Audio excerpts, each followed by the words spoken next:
Home Alone. Yeah. Checking in. Someone went to feed it, but it did not act very well. Oh. That's all. 2 more hours and it's got to be there.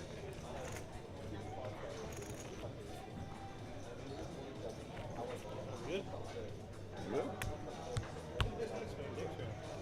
Swinging dicks. Stacks, I mean stacks. Yeah. Good luck.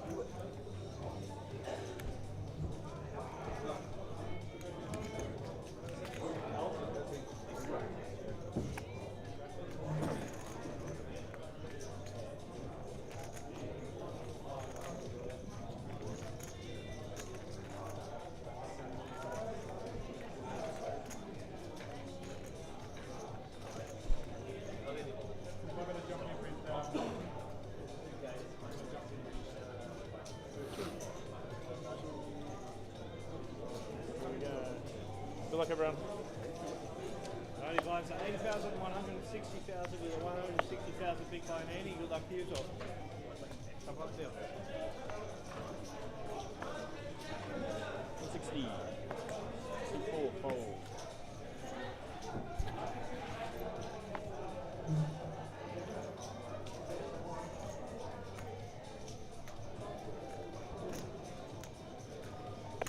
Seat 5 raise. 330, 330, 330. C7 fold. C1 fold. Heads up.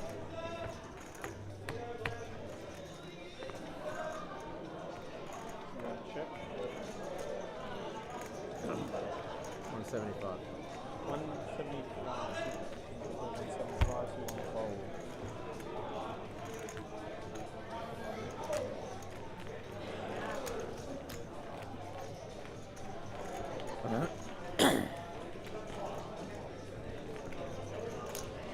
Did they ask about the cup?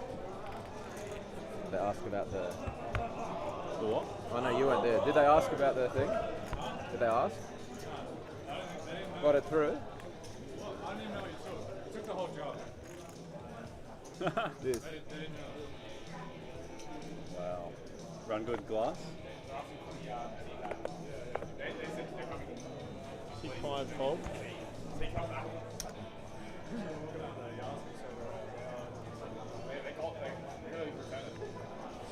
C7 raise.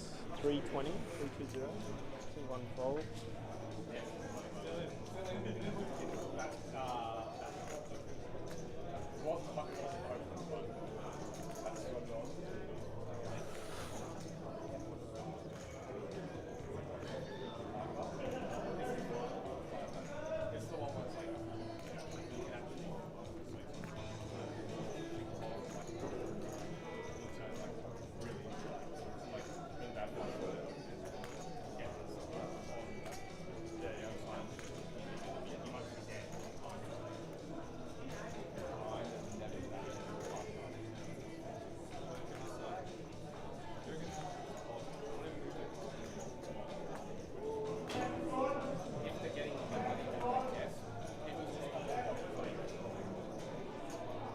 C4 raise. 1,160,000. How much is it, sorry? 1,160,000. 7 fold.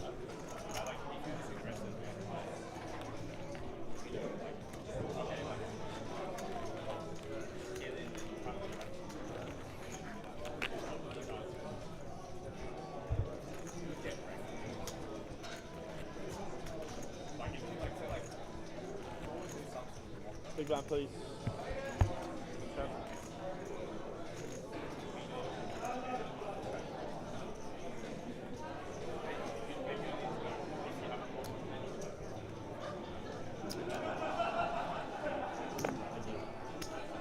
Seven fold. One fold.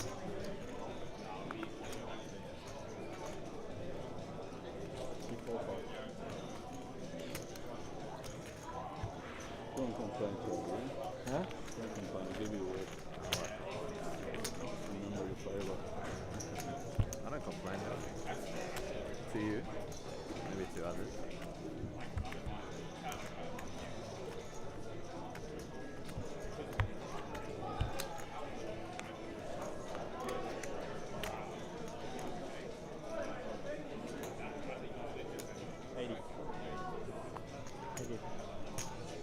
One fold.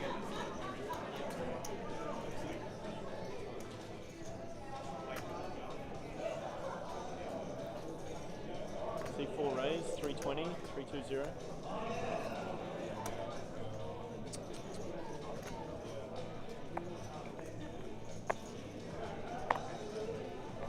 C5 fold, 320.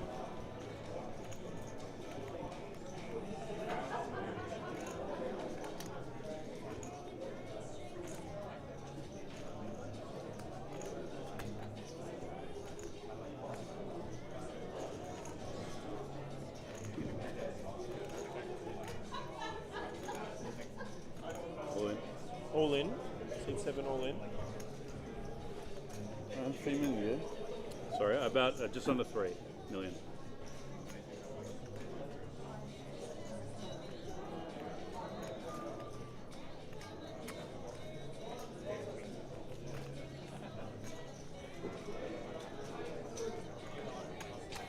C4 fold.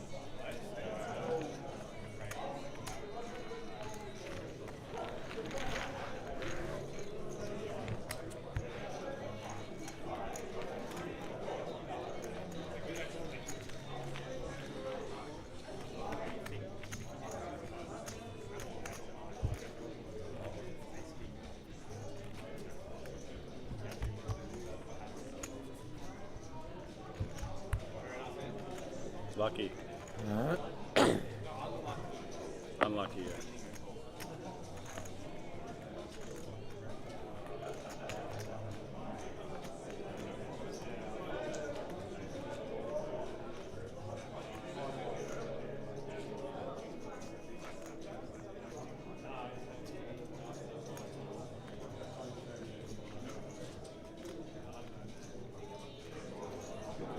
C4 raise, 320, 320.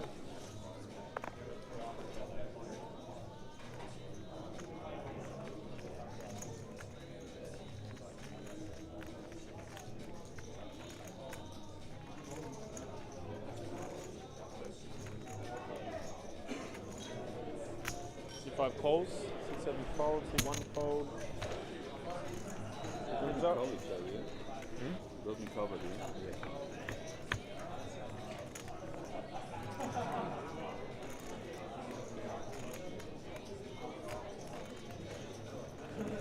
Or check.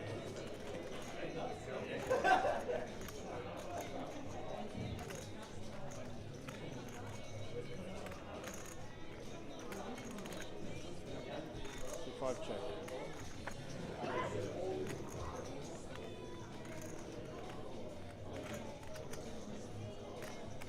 Who's shaking the table? Is you? Oh, sorry, yeah. Check. Or check.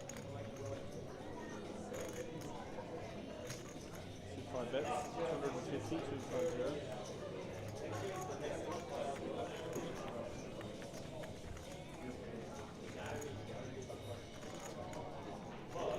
C4 calls.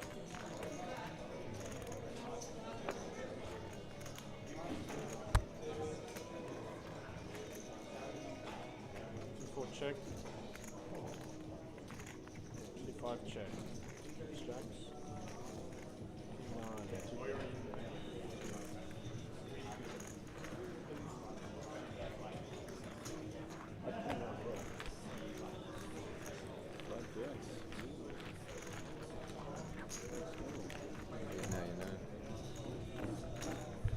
Would have been spicy on that flop. Check raising flop? Hooks is off, Big one, yeah.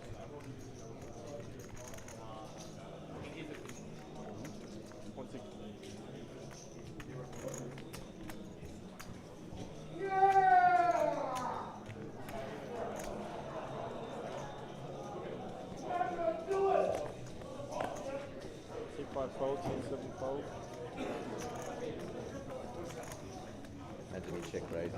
check the 18 on that flop. All in. King one all in. Let's have a look. Who's gonna win? King four fold. I missed what happened. Flatted. Jack. Jacks. King on the turn. Check call. Check, flop. 2 clubs on the board. Yeah. And you I got had king. Jack of clubs, yeah.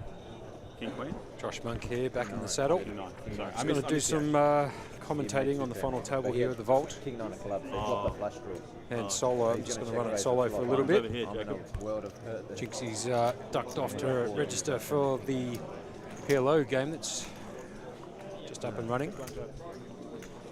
Just reading a couple of comments. Did they chop? From my understanding, no deal was made at this point. I might be incorrect. I do know that they went for dinner. They came back.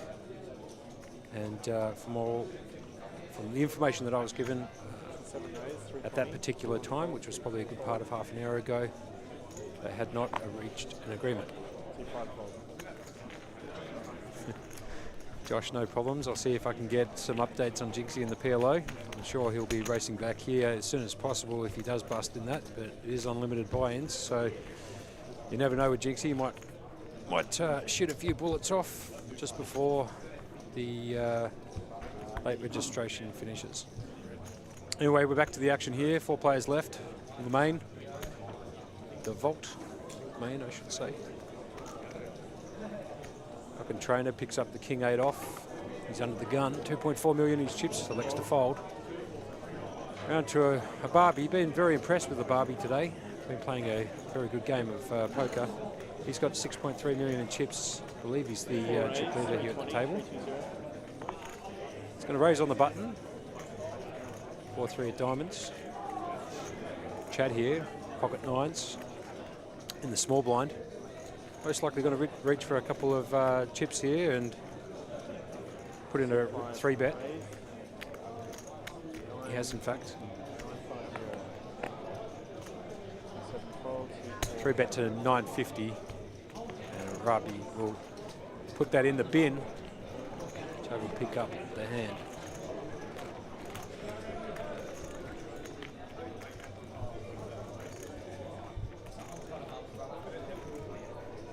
Tom Bauer in the chat, good friend of mine, Tom Bauer. People might know him from the APL. Good mate, we worked together at Poker Stars for a few years. No, I'm saying I should. Just, hey Josh, can you confirm the correct pronunciation of one time as opposed to one time? One time. Anyway, on the button here, the natural 9, Chad with the queen 9 off. 7.1 million in chips. Most likely going to put in a raise here. Good spot to do so.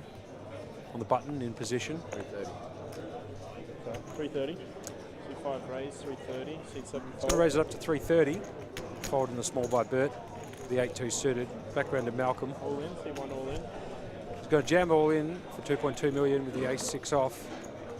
Most likely going to result in a fold by Chad, which happens. Malcolm will pick up the pot. Chad James has just written in here, any confirmation of a deal made during the break. If you've just joined the telecast, I can confirm that the dealers did go on a dinner break. Some discussions were made. The information that I had approximately half an hour ago, just before jumping back into the saddle here, was that there was no deal made. So they will be playing for all the money. However, that may change. But again, we are on a 30-minute delay here in the studio, so to protect the integrity of the game. So something might happen in the next 30 minutes. As soon as we know the information, I'll be sure to give it to you. Up and trainer here raises up to 500 in the small blind. Pick it up.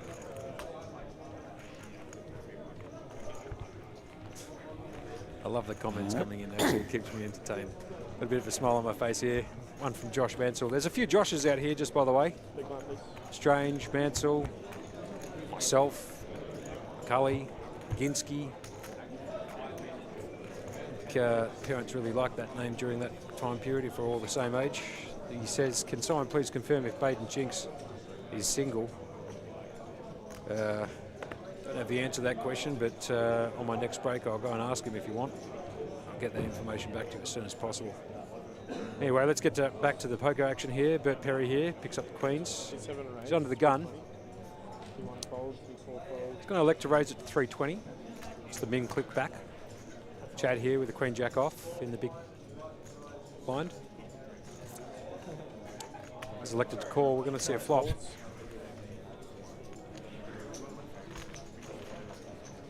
Heads up.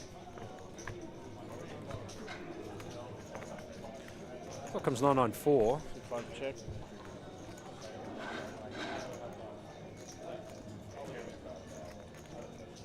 Chad checks out of position, back to Bert. 7 bets. He's going to lead out. C-bet here with his queens. 160k, the min bet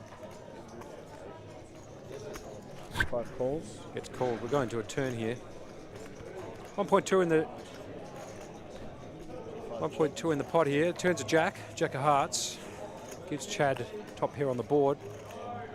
You can see from the whole cards here that he's absolutely dominated against Bert's pocket queens. Only really left with 2 outs here. He needs to hit a jack at the river. Be somewhat of a cooler, to be perfectly honest with you. He's going to check it. Let Bert back. 7 bets, 400. Let Bert Perry bet into the pot here. Going to bet 400k. Back to Chad. Now it makes it very hard for Chad here to fold after he hits 5 calls. a pair on the turn with a decent kicker. 4's not going to help him whatsoever. This one's over and done with. Chad's going to check, check, check. Chad shows the queen jack. Forget about it. Pocket queens will take it down. Queens and 9s with that jack. 8 at that river. Bert will increase 8 at his the river. chip stack by 1.1 mil. Alright, I'm in trouble with that. Wow. Chip counters at the moment, 5.7 for Chad, 5.6 for Barbie. Yeah. Bert Perry with a 4.5 and Malcolm Trainer with the 3.1 mil. It wouldn't have worked that time. I mean, you got me good a few times earlier. You got to go for it, exactly. Respect. Got to respect it. Blinds here are 80k, 160k with a 160 big blind ante. Fold all the way around to the small blind here. Chad with the king 2 clubs. Most likely going to raise here. Only has to get through one player, that being the big blind. Just eyeing off a couple of stacks here.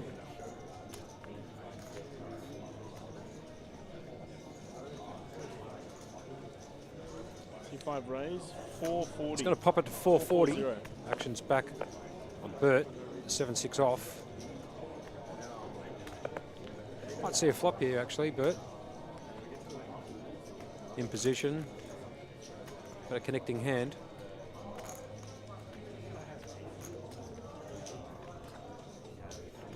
Cool. 7 calls.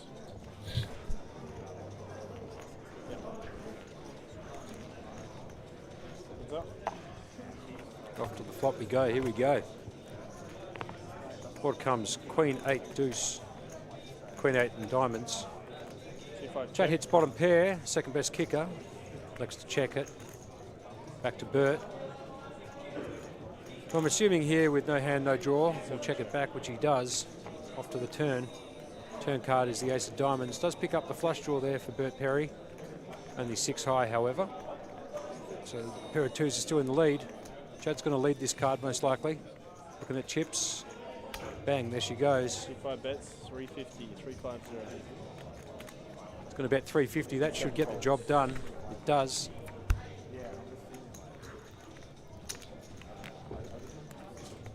Just a bit of the pre-flop raise percentages there. Bert doing the most of them, 24%. Only 3% between them all. Stock standard poker actually with 4 players left. Most people are going to raise in position or in the small blind. Makes sense that those numbers are very similar.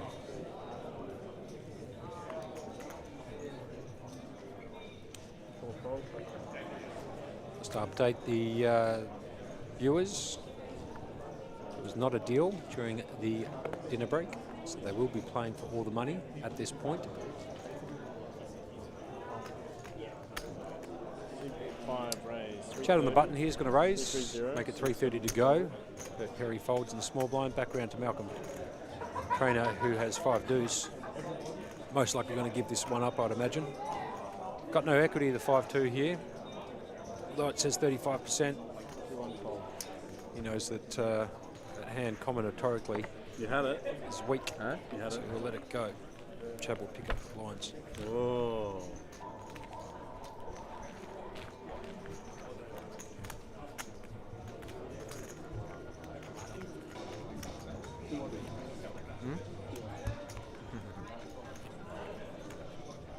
I have the best hand.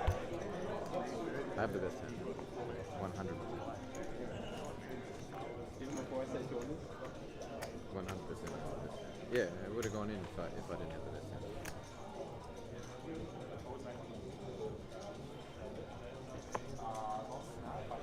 Fold. Plus I Good know. Perry, also known as John. On the button here with the natural 9 in Baccarat, the Queen 9.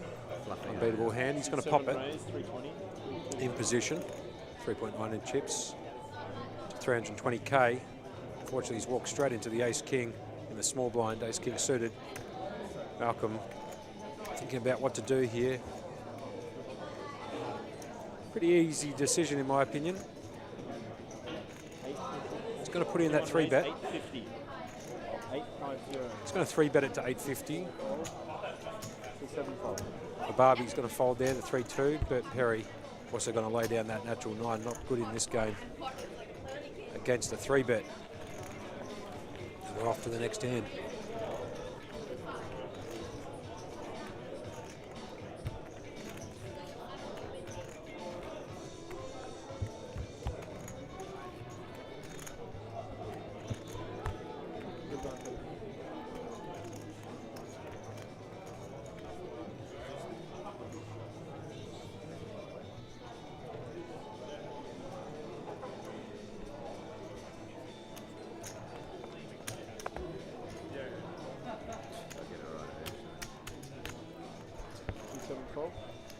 Fold around to the button here, Malcolm with the ace-9 off. He's going to raise it all in, 3.4 million. Hope to get it through, and he does. He'll pick up the blinds.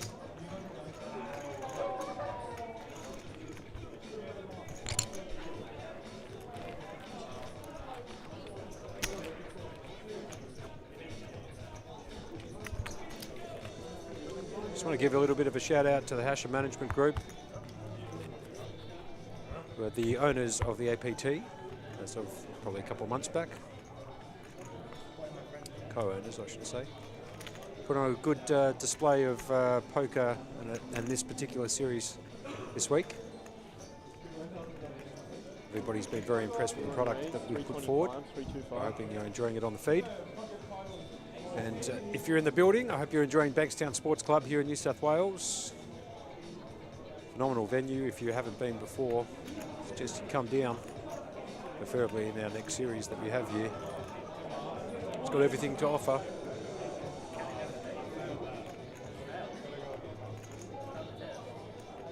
It's been raised here to 325k under the gun by Malcolm. Get the King 9 off. The Barbie here has picked up the 6-7 suited connector on the button in position. 5.2 million in chips. Reaching for chips at the moment. Looks like he's gone a flat. He does. Good position to flat here in the button in position.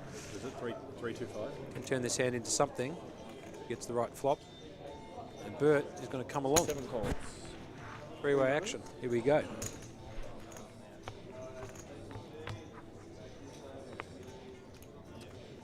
Flop comes 5 Jack King with a 5 Jack in spades. Barbie here's picked up the flush draw. Top pair for Malcolm. Bottom pair for Bert. It's gone check, check. The flush does get there on the turn, which is a matter of fact. The Barbie here's picked up the gut shot straight flush. If he hits the 4 of spades, he will complete that straight flush. But the flush at the moment, unbeatable, no matter what cards come on the river. It's going to bet in position here on the button with his flush. Going to be a little bit tricky for Malcolm here to get away from this here, especially four-handed. Very hard to make a flush.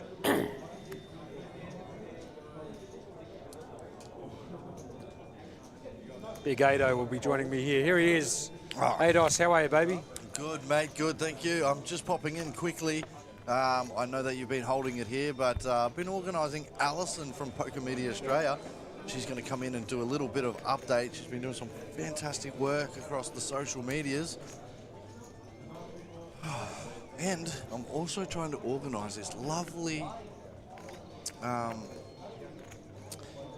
bracelet. The bracelet. I want the bracelet on the table. Oh, mate, the 25k bracelet. Oh, how good does that look? I want to do some camera work and zoom in and get some sparkles. And There we go. yeah. So Barbie here's going to bet his flush.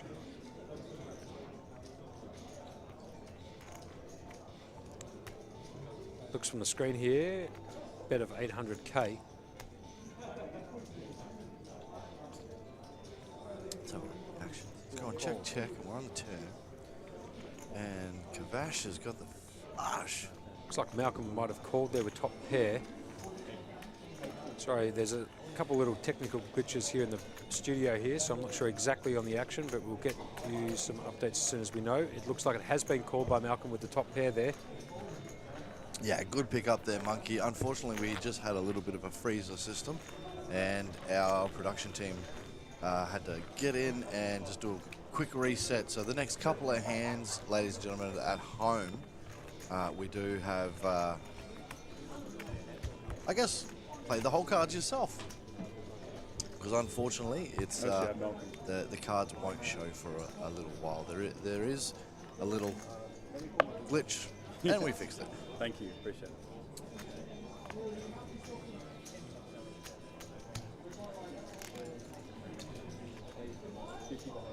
$1.850. Yeah. Cool.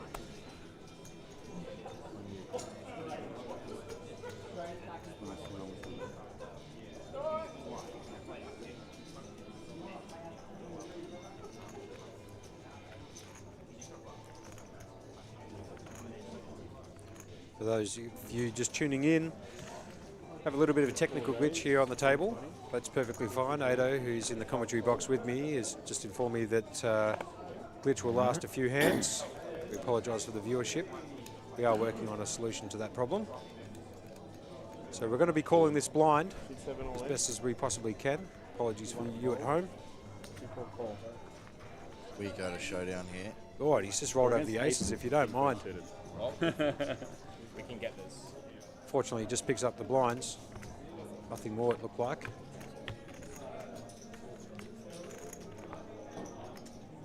Jacob. All in, Game. all in. You did. Good luck. It was all in. Yeah, all in versus all in.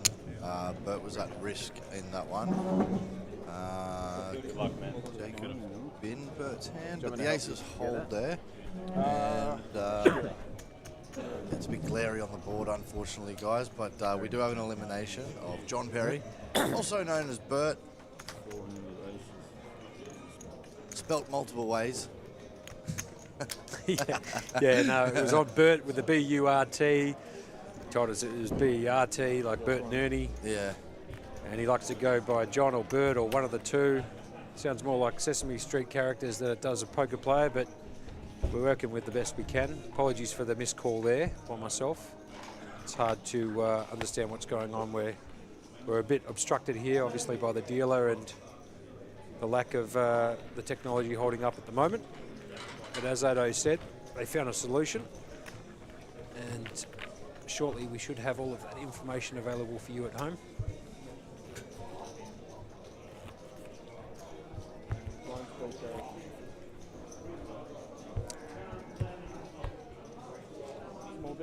Oh, wow. Bert's played an exception.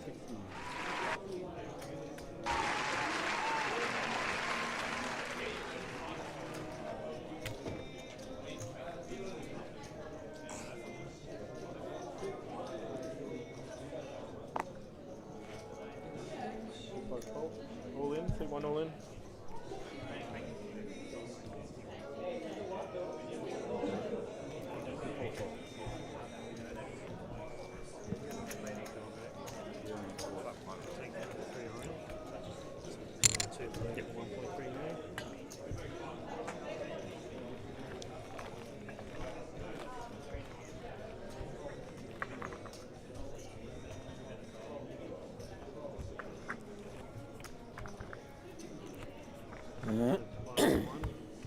Just doing a little colour up here, as you can see, Luke. TD for the feature table here, just colouring up some chips, just in case you at home were wondering what was happening. Just makes it easier for us in the commentary booth and that of the players to be able to, instead of betting full stacks, they can bet just a couple of chips to get the job done. Looks like that technical glitch has been fixed here, so I'm just back to do the call. Folded on the button with the 10-8 off. Round to a Barbie, 9-5 suited. Known in the poker world as the Dolly Parton, working 9 to 5. It's going to limp here in the small blind. Round to Chad. It's got him dominated a little bit with the Queen 6. 60-40, favourite, the Queen 6 here as we go to the flop. Flop comes down, the Deuce Queen 8. Chad will hit top pair. Absolutely nothing there for a Barbie. It goes check on the flop. Let's see a turn. Turn card brings the ace of diamonds. Does bring that flush draw in though, however, for a Barbie.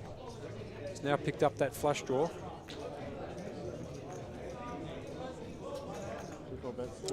He's going to lead here in the small blind with that flush draw and that equity for 200. Chips aren't appearing, but I'm going to try and call it cold. Was called by Chad. The river card comes to 3. Unfortunately, a Barbie does not get there with his flush. So Chad does have the check mark next to his name. He's gone check. What? He hasn't checked. So I can beat that anyway. Going to show the Queen anyway. Looks like there was a little bit of a, not sure what happened there. He thought it was a check, so he flipped his cards prematurely. Forget about it, he wasn't going to call a bet anyway. Top pair will take it down.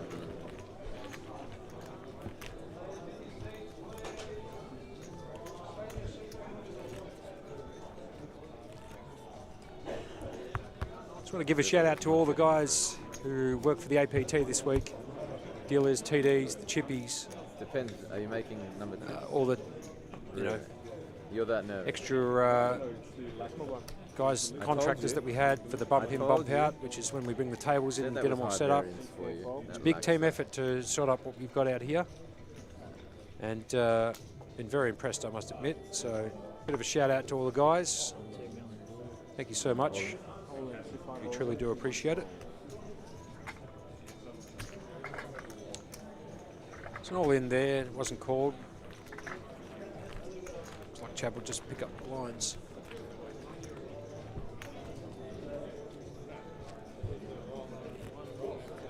But yeah, sure. Huh? No, all good. When do you want to go? Like now? Oh, are you fine with it? Yeah? For those of you just checking in right now, down to 3 players in the vault. 150 up top.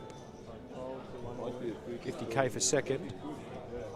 Some viewers have asked about why is there such a massive pay jump between first and second. The reason is because there's a $150,000 guarantee for first. Are you gonna finish in your hand? That almost happened to me at Star One. There's been some questions also in the chat here about has there been a deal from all accounts thus far. No. Like maybe from There's no coffee deal or something, at like the moment. However, that is subject to change. This is day 1 of the tournament. And I'll let you know as soon as we know. Alrighty, players in the feast, we have popped the bubble, guys. Well done. Top 23 in the money, guys. Dealers, you may shuffle up and deal.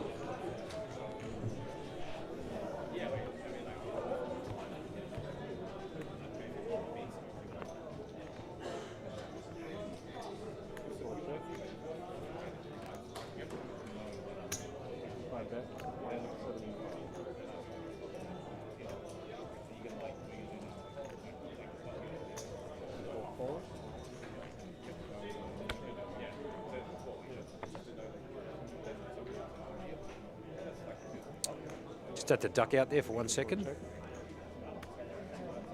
Come straight back in. Chad, if you don't mind, let's just hit the gutter ball on the turn to make the nut straight with the 8-5. Barbie here with the king 8. He's also got the gut shot to the chop. If 5 hits, could also potentially look at bluffing the river if a spade hits. However, I doubt Chad will be going anywhere in this particular hand after turning the stone cold nuts. Chad bet 425. It's been called here by Barbie, who will see the river. The spade does hit. Puts the one liner straight down as well. Any 5 will get there. Which is music to Chad's ears because he knows he's got the nut straight with the 8-5. He's got the straight to the 8. If it was an offsuit 3, it would be an absolute dream card. It's not. Does complete that flush. Let's see what Barbie does here. Could attempt to try and represent this here, which it looks like he's going to do.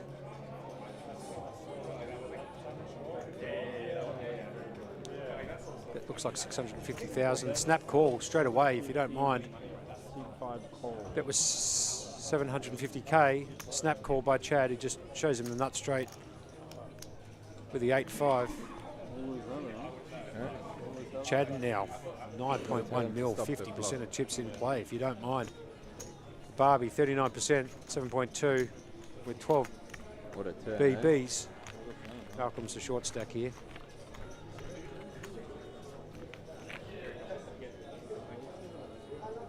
Taylor's in the dealing chair here with a ponytail. Lovely guy, first time I've met him. Oh, he's coming back. One of our top tier dealers here, the APT. Knows what he's doing. Lovely bloke. You didn't even miss a hand, yeah.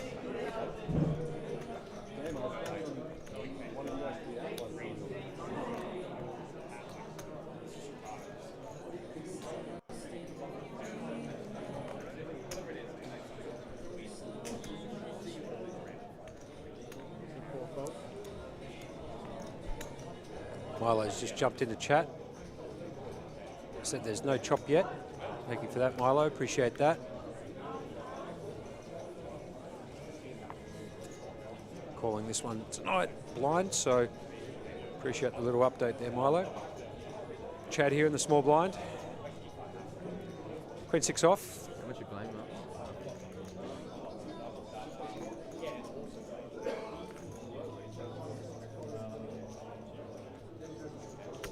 It's going to raise here in the small blind and take it down.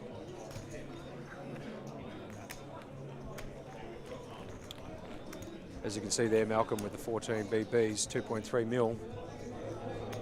Chad, big stack here, 9.4.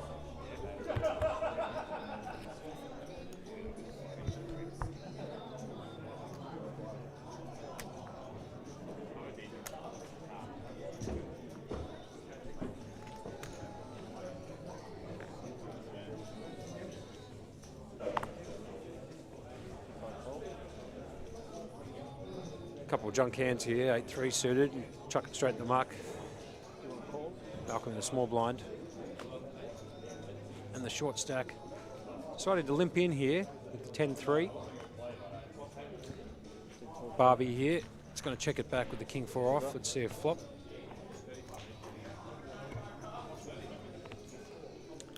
Comes double 6-7.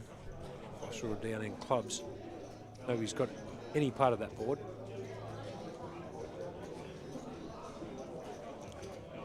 Malcolm's going to elect to check here. He's going to stab at it here, Barbie.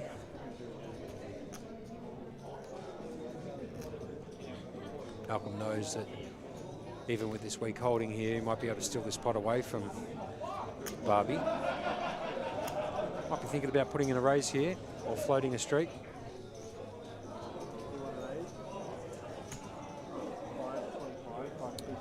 I like this play here by Malcolm.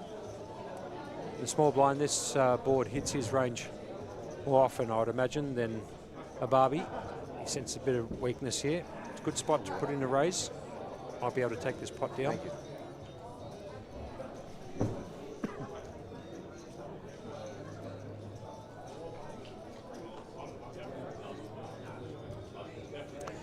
Milo coming in clutch again here. He's just put into the comments that the final table has been reached in the national champs. 70k up top, if you don't mind. Cheers for that. Appreciate that, Milo. Barbie just thinking about what to do here. Might look here to put in another bet, which he does here. Let's see what happens here. It looks like a 3-bet, and we'll take it down. I think it was a 3-bet to a 1.5 mil. 1.1 mil, I should say, now that the numbers have come up on the screen. As you can see there, Chad, 9.4. Barbie, just behind him, 8% behind him. Pretty close between those two. Malcolm on the short stack. But like I've said before and a couple of times on this telecast, anyone can win in poker. It's anyone's game still.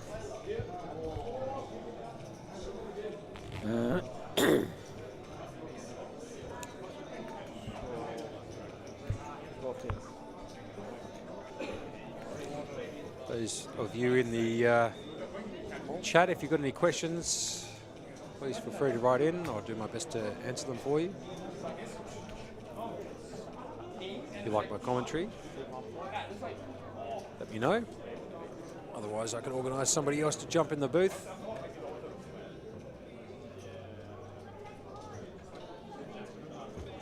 Trying to keep it as entertaining as possible, three-handed.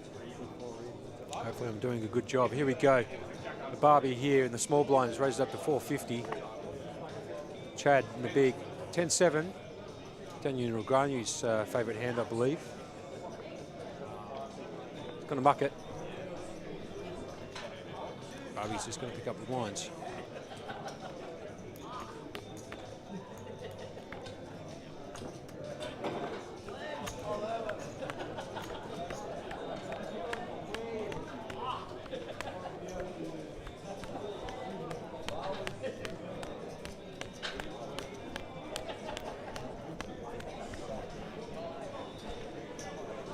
Hope you're enjoying the telecast here. We're at the APT Bankstown Sports Club.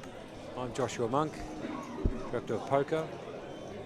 Sitting in the comm box by myself here. I believe we'll be bringing in a couple of special guests soon.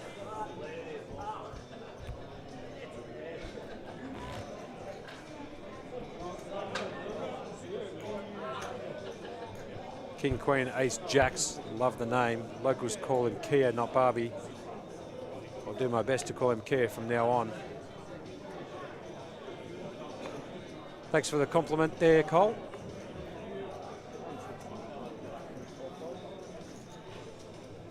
Chad in the small blind here, Queen 5 off. Most likely going to raise his hand. Just going to jam it, in fact. Put all the pressure onto the big blind. Malcolm's going to let it go. Can't find a hand to call with, especially not the Jack 2. He'll fold. Good.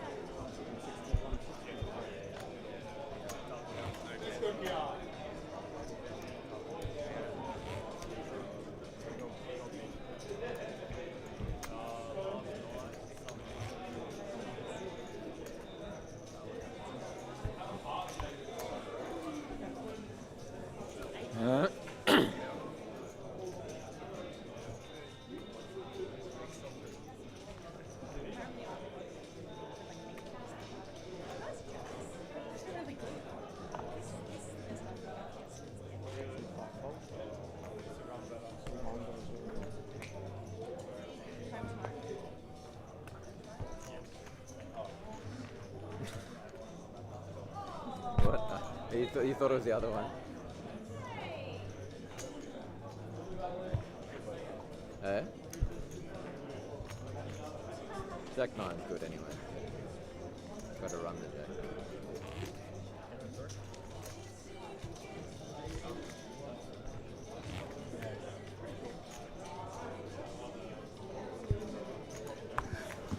All right, ladies and gentlemen, Ado here, back here with Alison Ruby on the call. Alison, welcome. Thank you. It's good to be here. Yes, so Alison is currently working for Poker Media Australia. And I thought, you know, we've already had Landon on here, so why not get Alison? What's the scoop? Oh, look, it's been a bit of a hectic week. Just following every single tournament that I can possibly follow as much as I can. Yeah. I'm catching a lot of final tables and definitely a lot of winners. Seen such a variety of winners this week. It's been incredible. So many tournaments, so many great events for people to play, but hectic, right off my feet. So if you see me running around crazy, it's just because I'm catching up. Well done, Alison. I have been following your articles. I've been loving your photography, and you're a great asset to have here in the media team. And as you just told me, as I just found out that you're the sister of Brendan Ruby as well. I am, yes. Although I like to always say that, you know, he's my brother rather than me being his sister. 100%. Take the lead on that. Take the lead on that. So, do you play poker yourself, Alison? I do play poker. So, you know, when you're here doing these events all week long and you see all these card players and sitting there, you know, I literally haven't touched a card all week. So I'll probably go play some poker a little bit myself later this week and see, hopefully, if I can notch up my own little win. That's amazing. And has the bro given you some mindset tricks with his Australian Poker Mindset podcast? Yeah, absolutely. I mean, Brendan has a very chilled nature himself. So even just being around him, and we've actually done a couple of things together, and I've helped him out with a few things. Looks like we've got an all-in call here. Yes, we do. Yeah. 9, 10 off versus Jack 8 suited of clubs. Chad with the clubs. 7, Queen 3. Not much there, Alison. We need an 8 9 of hearts. or a heart. There's Very a good some outs there for the 9-10 from Malcolm. And Brick on the river. Looks like we'll lose. Do we lose Malcolm? No, we keep Malcolm. Yes, we do. My apologies. That's all good. Malcolm's actually, he's We an were never incredible winning that young one against Malcolm. star that's just been doing so well this year. I caught him up at the WPT earlier this year when I was up there with Poker Media, and he's just been doing so well. Yep. I can anticipate a lot more final tables. 1 million. That's true. He was getting a lot of support from the young crowd as well. You're right. Yeah. Probably off the back of a big night after making a bag, they were celebrating, and now he's coming through to the top 3. And there is a high potential there that he might grab the first place of 150k now that he's got a double up, but he's got a long journey to go. Have you seen the bracelet yet? I haven't, but I've been told that it's coming out very soon. Well, I just brought it out, and after we finish here in the commentary and we get Josh Monk to come back in, how about I give you a little scoop and maybe you can post it up online first? Yeah, absolutely. I would love to do There that. it is. First scoop with Alison in Poker Media, Australia. You know, if I don't pocket the diamond bracelet myself and take off. Okay, and now we're going to have to get security involved. So, tell me, how long have you been working for Poker Media? Actually, I've only just started in September, so I just did the WPT with them, and then they've asked me to come back and do this one. So, you know, hopefully they've been enjoying my content and they'll stay on, and we'll see. You know, the next stop off is the WSOP up in Gold Coast. Yeah, World Series of circuit Poker. there. So we'll see what happens there. But I've been a photographer for about 10 years now.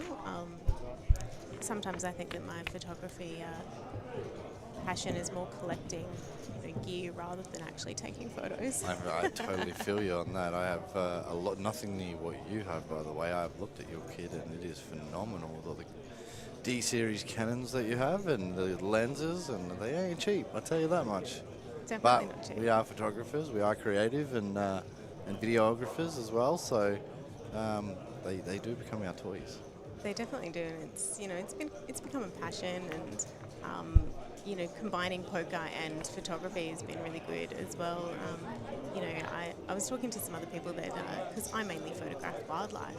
However, I've been thinking that and I hope that any poker players listening to this don't take this the wrong way, but photographing poker players is very similar to photographing wildlife. And that's because, because I am a poker player myself, I can anticipate the next move that a poker player is going to make. And it's the same with wildlife. You're looking at different behaviours and anticipating that behaviour to then be able to take the best shot. That's because poker players are wildlife, Alison. There's sharks and whales and... Yeah, absolutely. And, even flora and fauna, rocks and...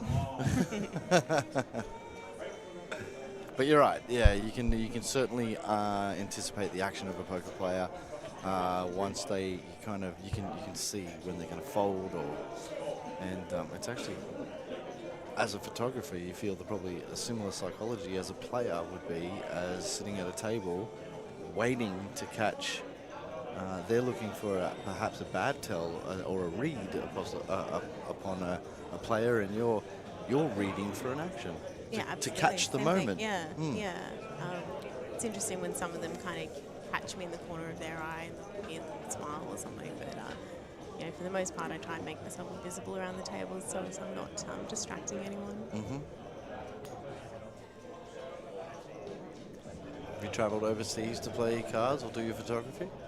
Actually, I played a little bit of poker in Mauritius earlier this year. I have an evening off, I wasn't doing much, and I thought I'd just pop down to the little casino that they've got there where they have the African Poker Championships. There was no big tournaments on. I just played a little bit of cash and walked away with a little bit of a profit, which paid for dinner the next night, so that was good. Good for you. Yeah. But African Poker Championship. Yeah. There you So I don't know how often they play it though, and whether it's just in Mauritius or whether they play in Johannesburg as well. But definitely they had, the room in Mauritius was set up as though that's where the main kind of tournaments happen.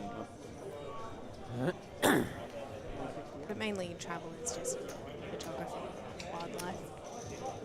Well, that sounds absolutely amazing.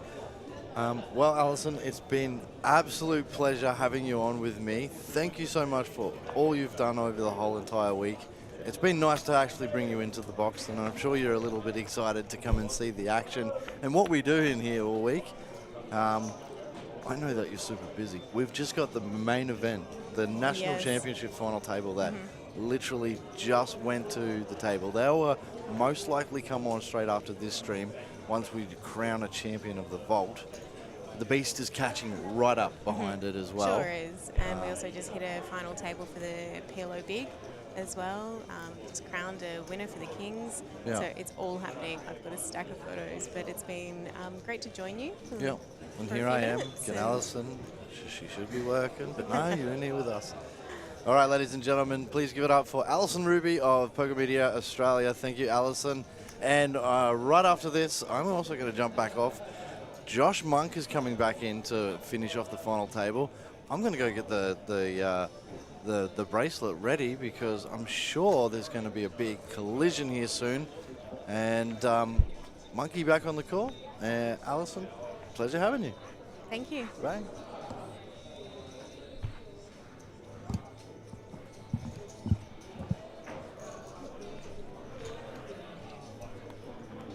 Alrighty, please get all final tables for the National Championships to make your way down to the front right-hand side of the room for your final table photo, please. Oh, sorry. No. Gotcha.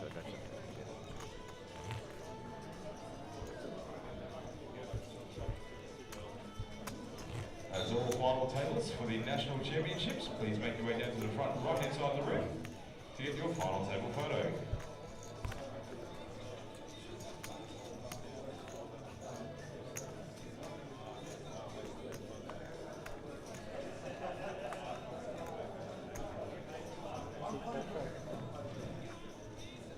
Have you looked? Yeah.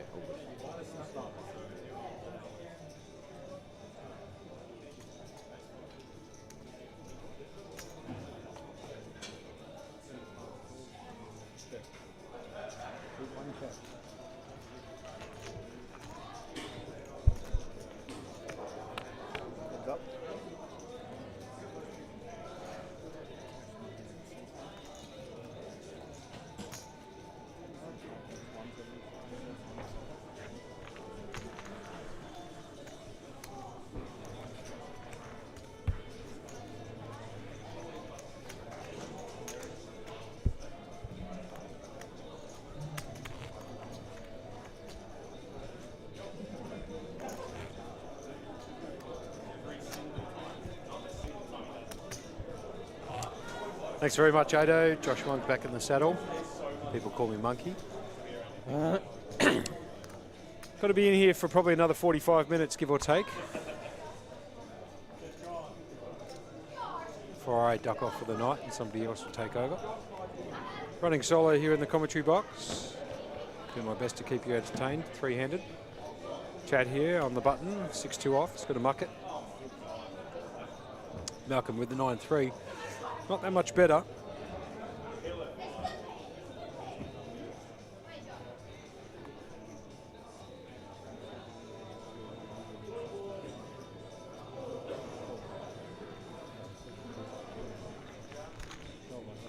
He's going to limp in and we're going to see a flop against the Barbie's Jack-8. Flop comes 3-8-7. Barbie here taking the commanding lead in the pot with top pair and fourth best kicker. Going to go check bet. Very likely Malcolm might float here and see the turn, considering he's got bottom pair.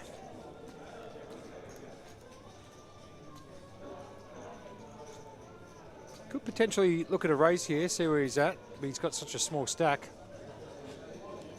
Does do what I thought he was going to do and just float, trying to see the turn, try and catch up a little bit. Ace does not help.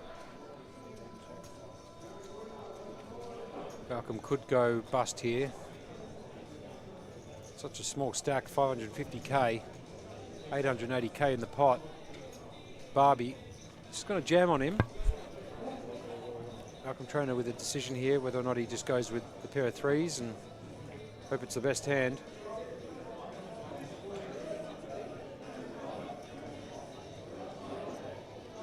It's not a board that hits the players very often, to be honest, so he's contemplating whether or not his bottom pair is going to be good enough. And in this instance, he decides to fold. Barbie just increasing that chip lead. A 3. 7, yeah. 7 you got to call. But like 3 and a 7 is kind of the same thing. Huh?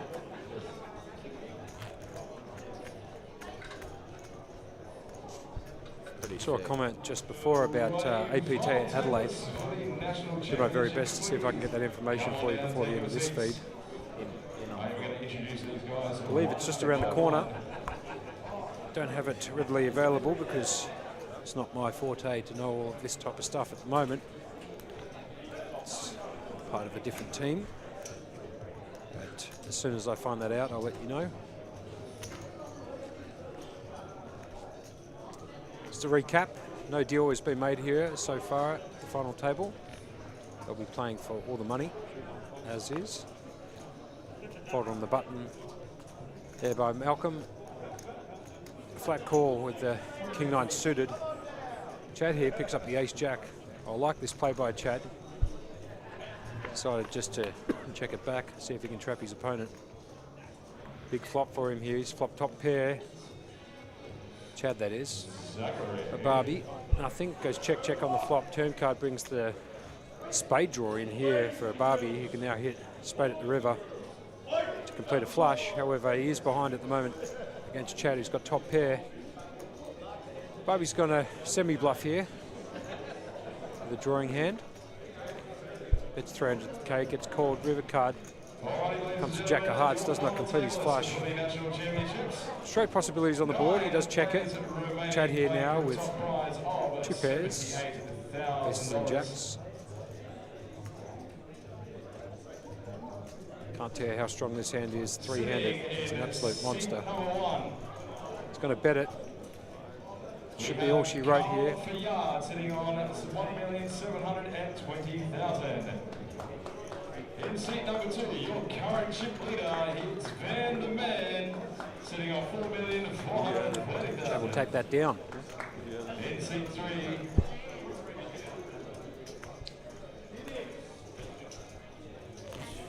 These the new muscles from Brussels.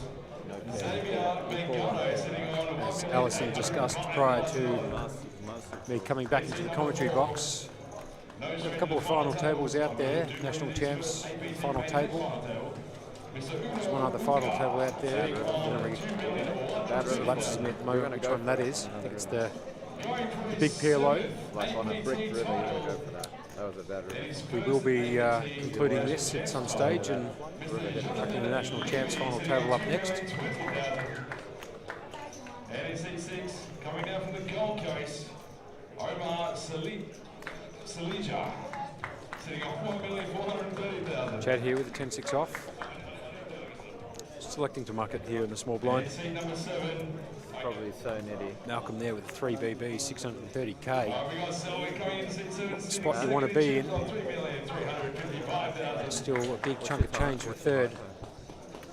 It does get eliminated. So bad. Played well, Malcolm. We got Shane Pearson. So for all the players this week. A couple of pretty sick callers out there whilst I've been out there just walking the floor and checking on things. Saw a hand earlier today, Aces versus Kings versus Queens versus Jacks versus Nines. All in the same hand. 9-7. 9-7. Believe it or not, Jack hit the flop, King hit the turn. King had the biggest stack, he took all of the chips. It was a monster of a hand. I have 10-6. Big crowd too around that particular hand. 5-way all in. Anyway, back here to the feature table. Malcolm's found the ace-9. Huge hand, 3-way in the small blind. He's moved all in for 630k. Very likely Kia, I should call him. We'll call here with the Queen 10. Equity's run pretty close here and he has made the call. Malcolm's all in. Ace-9 versus Queen 10. Kia's able to find the Queen or a 10. He will be eliminating Malcolm and they'll be heads up. Flop is 7-6-5, 2 hearts. No real help to anyone. The ace high is still good. Inside gut shot for the ace-9 here for Nate Pills. Doesn't need it though. And the ace-9 will double through.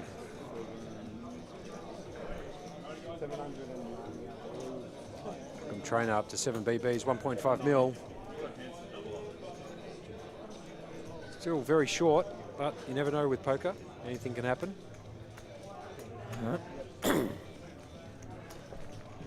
Andrew Beatty there, good luck here in the chat. We didn't come down too well down the microphone if you're listening in on the odd headphones.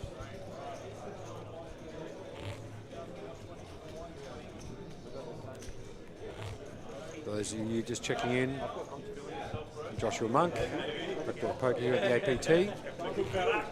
Commentating here at the moment solo. Barbie, his nickname is Kia. All accounts, he's a local. Do my best to call him Kia from now on.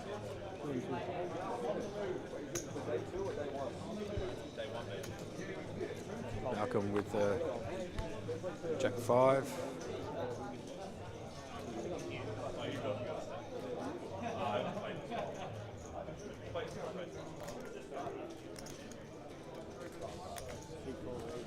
Kia here, just picking up the King 10 in the small blind, electing to raise. Looks like he's raised it to 600k.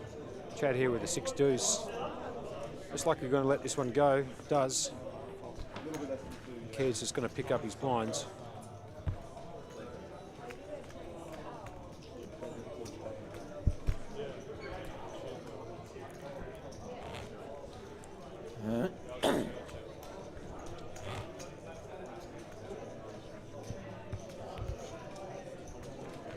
Hope you've enjoyed listening to the telecast we've had on all week here at the Australian Poker Tour at Bankstown Sports Club. Enjoyed having you log in and watch us on any of the streams that we have out there. Been a fun week, to be perfectly honest. Really enjoyed myself. First time at the series.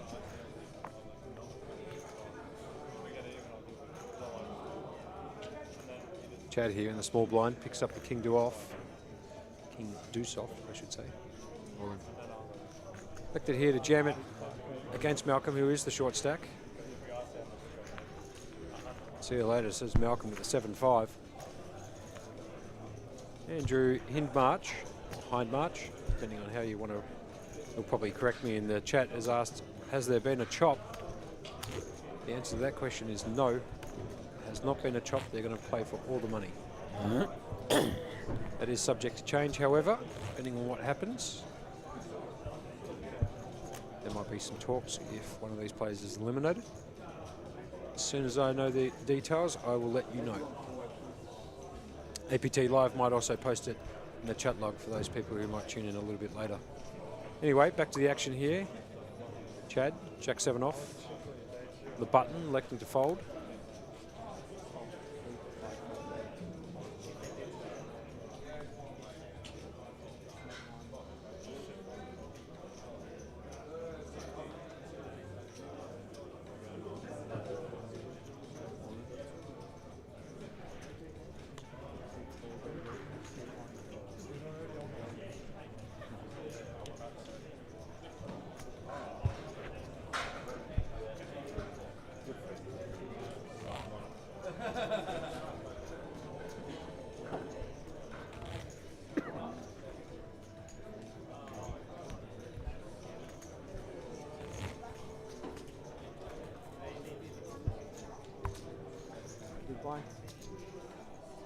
Good time to give a little shout out to our sponsors out there. Absolute Prestige Cars, Roger Limited.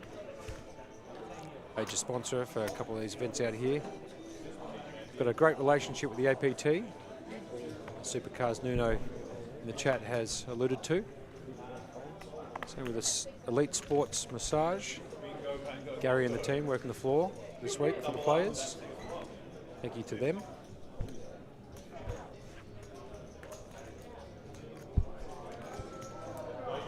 Drakakis, I believe is the name of the jeweller. Big thank you to them for providing all the jewellery for all the events. 25k bracelet worth 25k, I should say. At some stage will be shown here at the final table, in addition to the prize money. The bracelet is worth $25,000. Beautiful looking bracelet. I did get to see it earlier this week.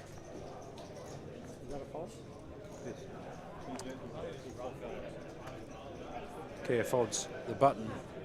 Into the small blind here with the Queen 3 off. Chad selecting here to complete.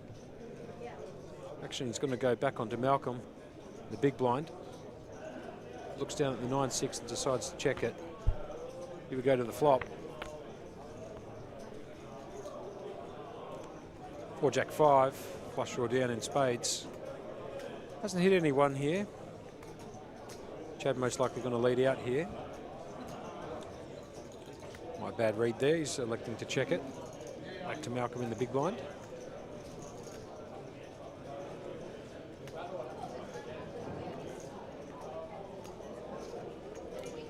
Decides to check it back.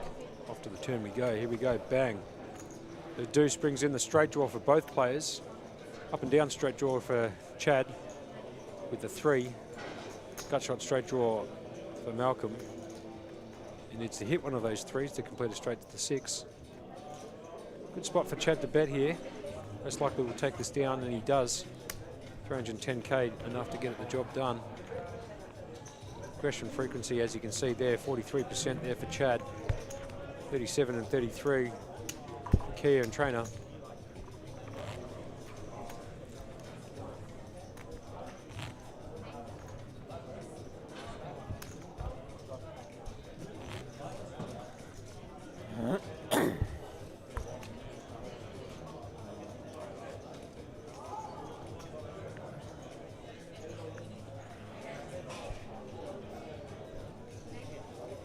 Chad here on the button, picks up a monster 3 ways here, King 9.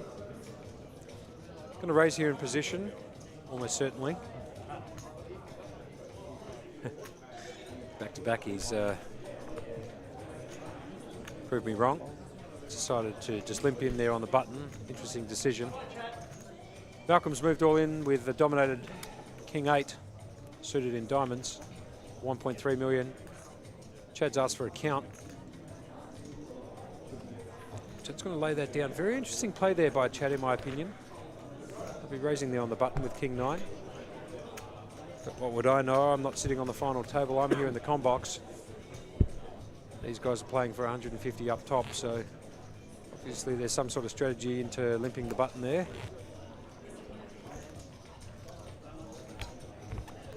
Seems negative EV to me, but sure that there's some strategy to it somewhere along the line. Might be trying to just balance his range a little bit.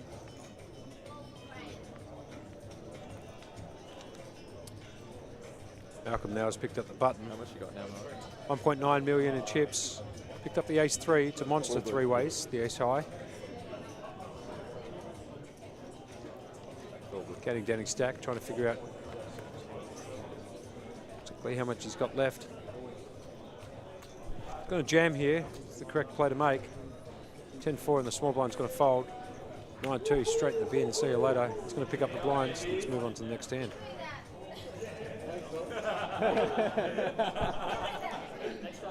Do it again.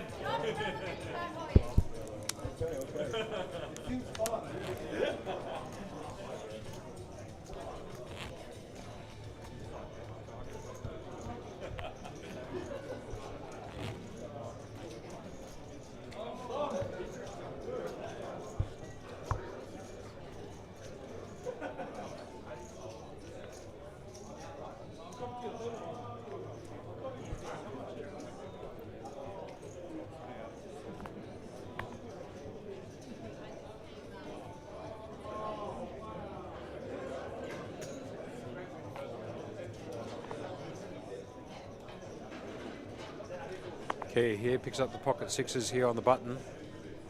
Raises to 400k. Chad here with the suited connector, 9-8 clubs.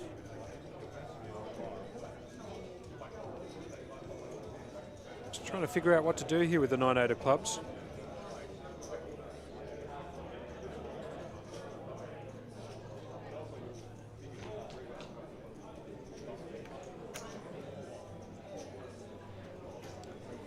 Going to elect to call. Malcolm says, see you later to the 4-3. Clock comes 7 ace 3.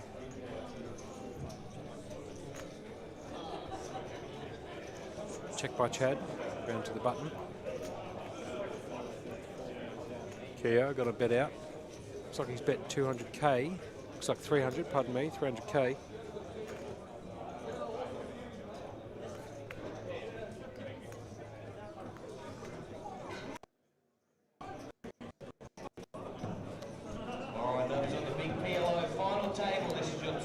Been popped here by Chad with the 9-8 suited. Good play by Chad. Enough to take down the pot at least. We also have over here. Just updating all of you at home. The blind's there, 100k, 200k with a 200k big blind ante.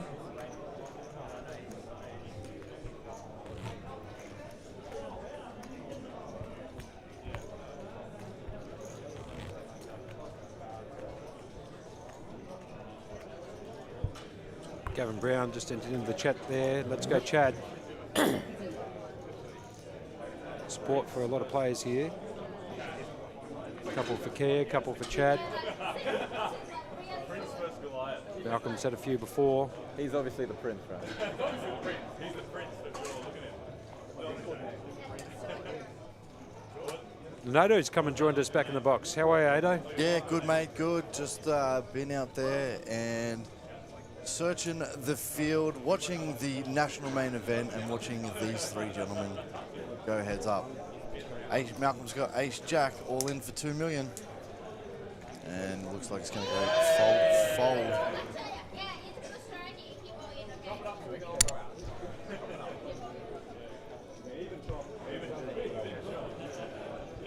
Three fantastic players here, especially just talking from the players around with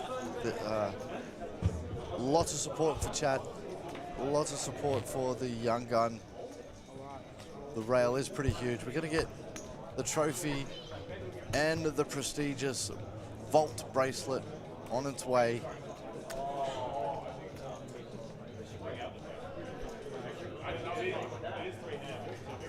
Malcolm's done pretty well here. He was only a few hands ago, give or take 15 hands ago, he was down to 650 Ks. a stack back up to 2.6 mil. Playing pretty solid here.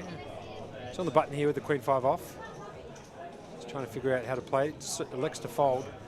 We would usually be jamming that hand with a shorter stack into the 2 in the blinds. But now that he's got a little bit of a stack that he can work with, he's elected to fold. It's been folded all the way around to the big blind. Yeah. Chap will take that bad boy down. It's going to be interesting if we see Malcolm light it up and get a double up. 10 up top, 6.2 in the middle. Huh? Yeah. That yesterday? Today. Thank you.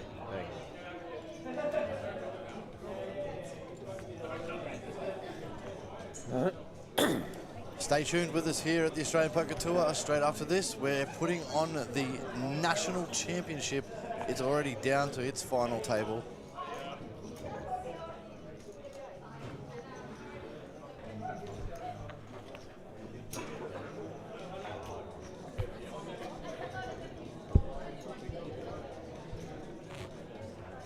So we've got 150K up top here, 50,000, 500, and third is 37,000.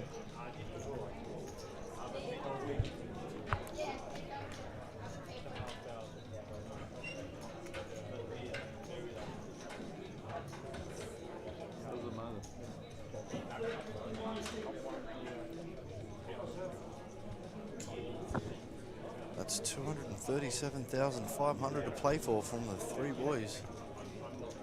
Chad on the button there, electing to fold the queen 3 off. Malcolm's going to limp in, I should say, with the 5-2, so it's been a long day. And Kia is just elected to check it back there with the 9-6. Here comes the flop. It comes King Jack 10. Yeah, lots of hards on that board. Get a check from Malcolm in the small blind. Back to Kia. Ah. Kia's probably just going to shoot off a small bet here, and that will get it done.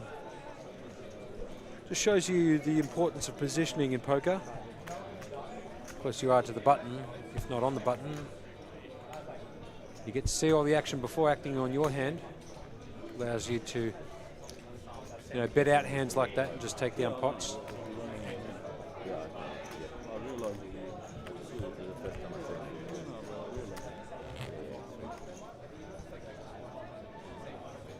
What an honest bloke. No, you just feel the He wasn't in. So Josh, what's been your favourite part of the working at the APT for, this will be your first tour, right? First tour, yeah. Look, geez, there's a lot, to be perfectly honest.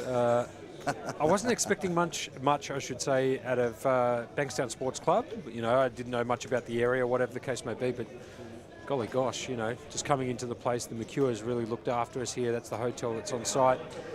And the facilities, Bankstown Sports Club, second to none. Really, really impressive. We've gone and had a couple of dinners together, whatever the case may be. There's plenty of stuff to do here.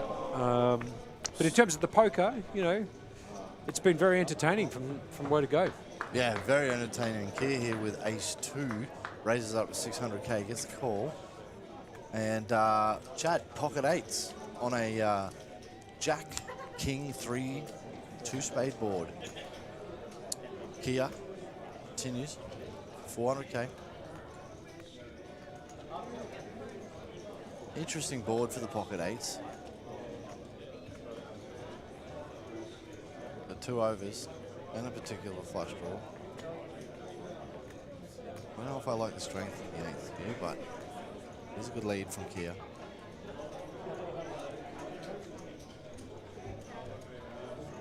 Kia just trying to figure out here how often this board hits the range, the raising range pre-flop. He's obviously figured out it hits it often enough for him to fold his pocket 8s, which is the best hand here. And Kia will pick up that pot worth 800K. Yeah, Milo's jumping in the comments there, saying a big effort from Natalia Rozova after busting 8th in the vault. Late regs for the big PLO and min cash for 2K. That's pretty good effort from Natalia. And he's got some more in the comments. Have a guess who was chip leader on the final table of the big PLO. You can't make it up, can you? No, you can't make this story up. Not Naj again. The god of PLO. The god of PLO, Naj. Yeah. He's everywhere. Everywhere. Naj, isn't he? Yeah. And to the natural 9 here, the suited natural 9, 5-4 clubs here for Chad. Just elects to limp in on the small blind. Malcolm decides to jam it in his face. 2.3 million with the king deuce off. That will get the job done. Malcolm will pick up the blinds there. Naj, what a unbelievable poker player. I mean, he's just been everywhere, that bloke, this week. He has been. It'd be interesting. We used to run players of the series, but we ended up taking those leaderboards and stuff away. But he'd be an interesting one is if the points were still available at APT, might be in the running for if it was still a thing here at Australian Poker Tour. Naj, the winner of the 10K yesterday. Played outstanding, actually, to be honest. I was TDing that event myself. I was watching him play, just solid all the way through and got the chocolates. Yeah, he's pretty much like the pin-up of Australia, I'd say, Naj. Chad here. He's actually picked up the exact same hand as he had last hand, been suited to the hearts. 5-4 hearts, good suited connector. He's going to raise on the button to 450k. Here's Malcolm in the small blind with 8-6. He's going to fold it. And the 5-4 suited in clubs, which was the hand from the previous hand, is going to come along. They both have exactly the same hand here, just different suits. Flop comes 10-9-6. No help to either of them. Yeah, a bit of a rainbow, Josh. Check, check. Turn card brings that club draw there for Kia, who elects to check it. Chad's going to lead this card. Yeah, and Kazu's says that he had to go for dinner when the players broke for dinner. No ICM deal has been done as of yet, and Bert has been eliminated. But we will keep you up to date with any deals if one does take place there, Kaz. Key here, just picking up the flush draw. That's all he's got to go with it. He knows his 5 high is not good enough, so he really needs to catch a club here. Can also turn this hand into a bluff depending on the river card. The river card comes the jack of spades, does not complete the flush. It's a very wet board though, and I've seen Kia a couple of times in the last hour or so lead these river cards, so I wouldn't be surprised if he tries to bluff this one through. It would get through, in fact, if he tried to make a bluff here, as Chad is playing the board.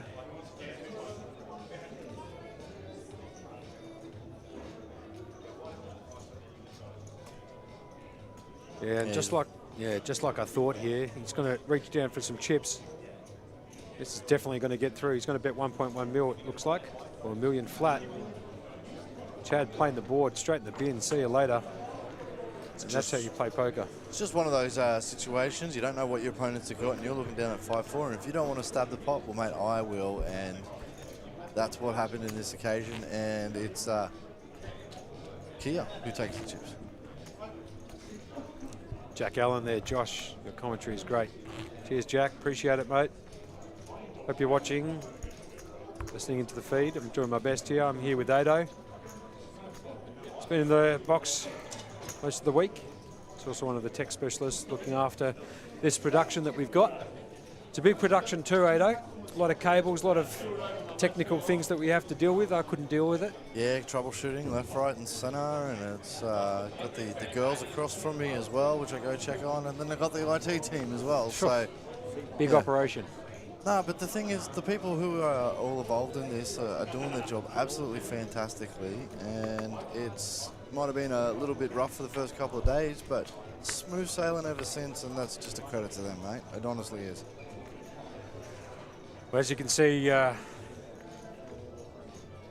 just here, Kia has limped in with the King Jack, just balancing his range a little bit. He doesn't want to keep raising in the small blind, otherwise he might get caught. Decided to check the flop here after hitting a pair in the middle pair. Chad has picked up the straight draw on the turn. It's now up and down. It's gone check, check. Here comes the river card. Yeah, it's a brick. 5 won't help there. King Jack still the best of it. He's elected to check, check, check. King Jack will take this down. Kia there. Playing that hand a little bit tricky there, Ado. Well, yeah, you don't mind that. There's a lot there that can beat you with only a little pair. So if you can get the safety check and still win the chips without the risk, why not put them in your stack? There we go. Agreed. Just an update for all the players. No deal has been made at the moment. We are 3-handed here at the vault. 150 up top. 50,500 for second. I believe 37,000 or thereabouts for third.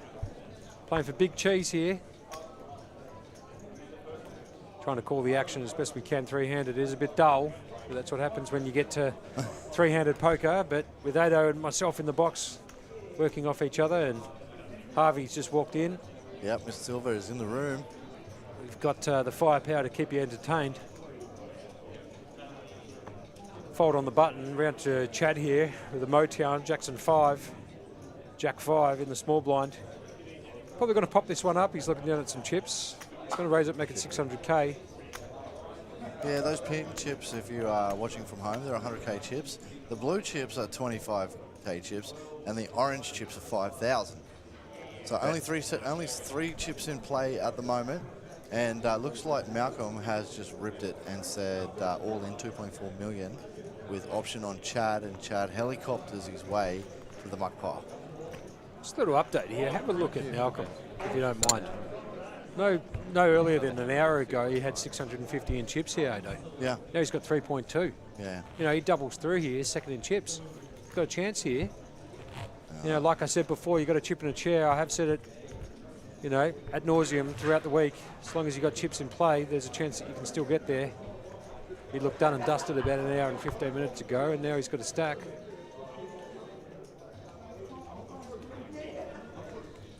Anyway, play on. Chad here, King 8 off on the button. Definitely worth a race here, I'd imagine. He keeps trumping me, this bloke. Every time I've made a suggestion he might be putting in a raise, he keeps folding or checking. Malcolm's just jammed it here in the small blind, hoping that he's going to get it through, and he does. Malcolm playing really good poker, I have to admit. Up to 3.6 mil now. Charging.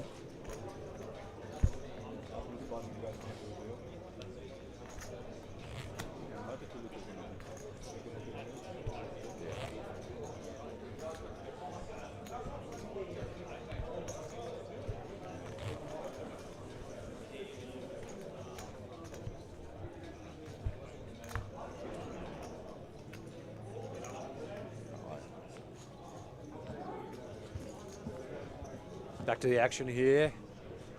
Malcolm on the button, finds the King 5 here. Monster 3-way. Trying to figure out what to do. He's got some chips this time, so he might actually just put in a raise here as opposed to moving all in, which he does. He's got to raise it to 400K. Just been clicking back the blinds. Round to the big blind. Chad's there with the Queen 8.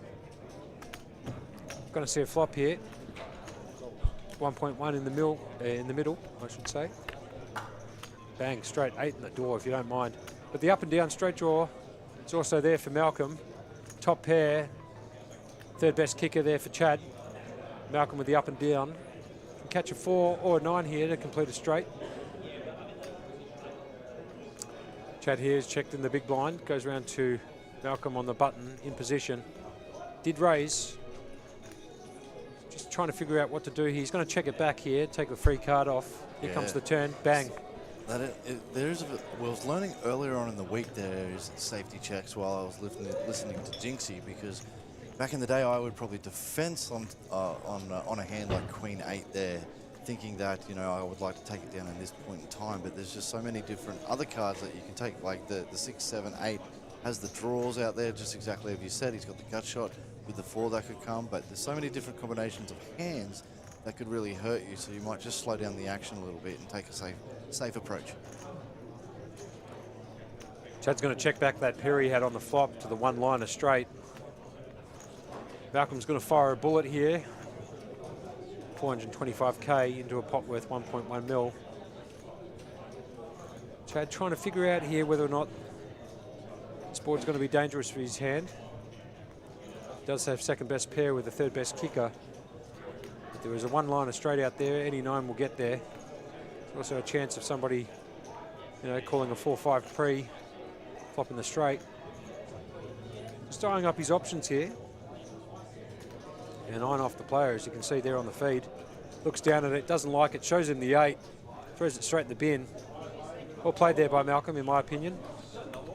Picks up another 700k. There we go, 4.3 mil. Very nitty. Right back in the action, some might say.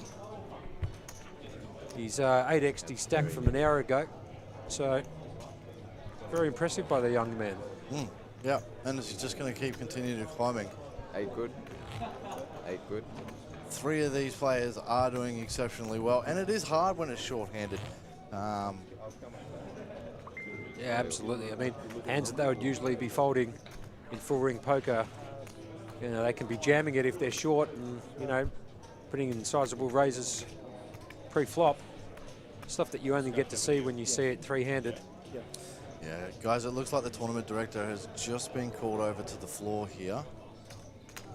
Might just listen to a bit of table action, turn it up. Wow, what a bad half an hour that was. How much you got?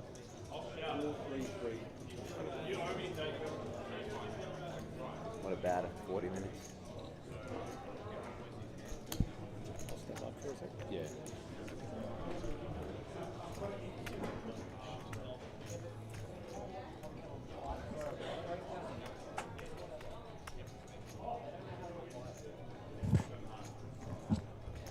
Alrighty, boys. What are we looking at?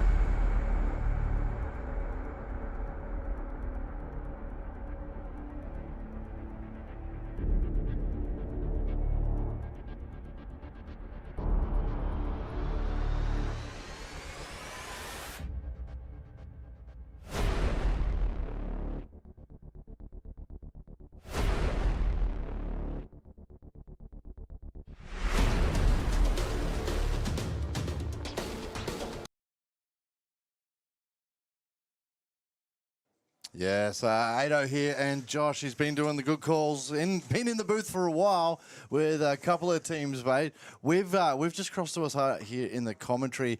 It does seem there is a deal that is happening down at the table, so what we're going to do is we're going to give the players and the tournament director their privacy. Once the deal is struck, we will let you guys know exactly what those particular payouts will be, and how the breakdown of any monies will be made and what is left to be played for. And don't forget, we've got the beautiful trophy and the $25,000 bracelet. What a bracelet. It is, mate. An absolute bracelet.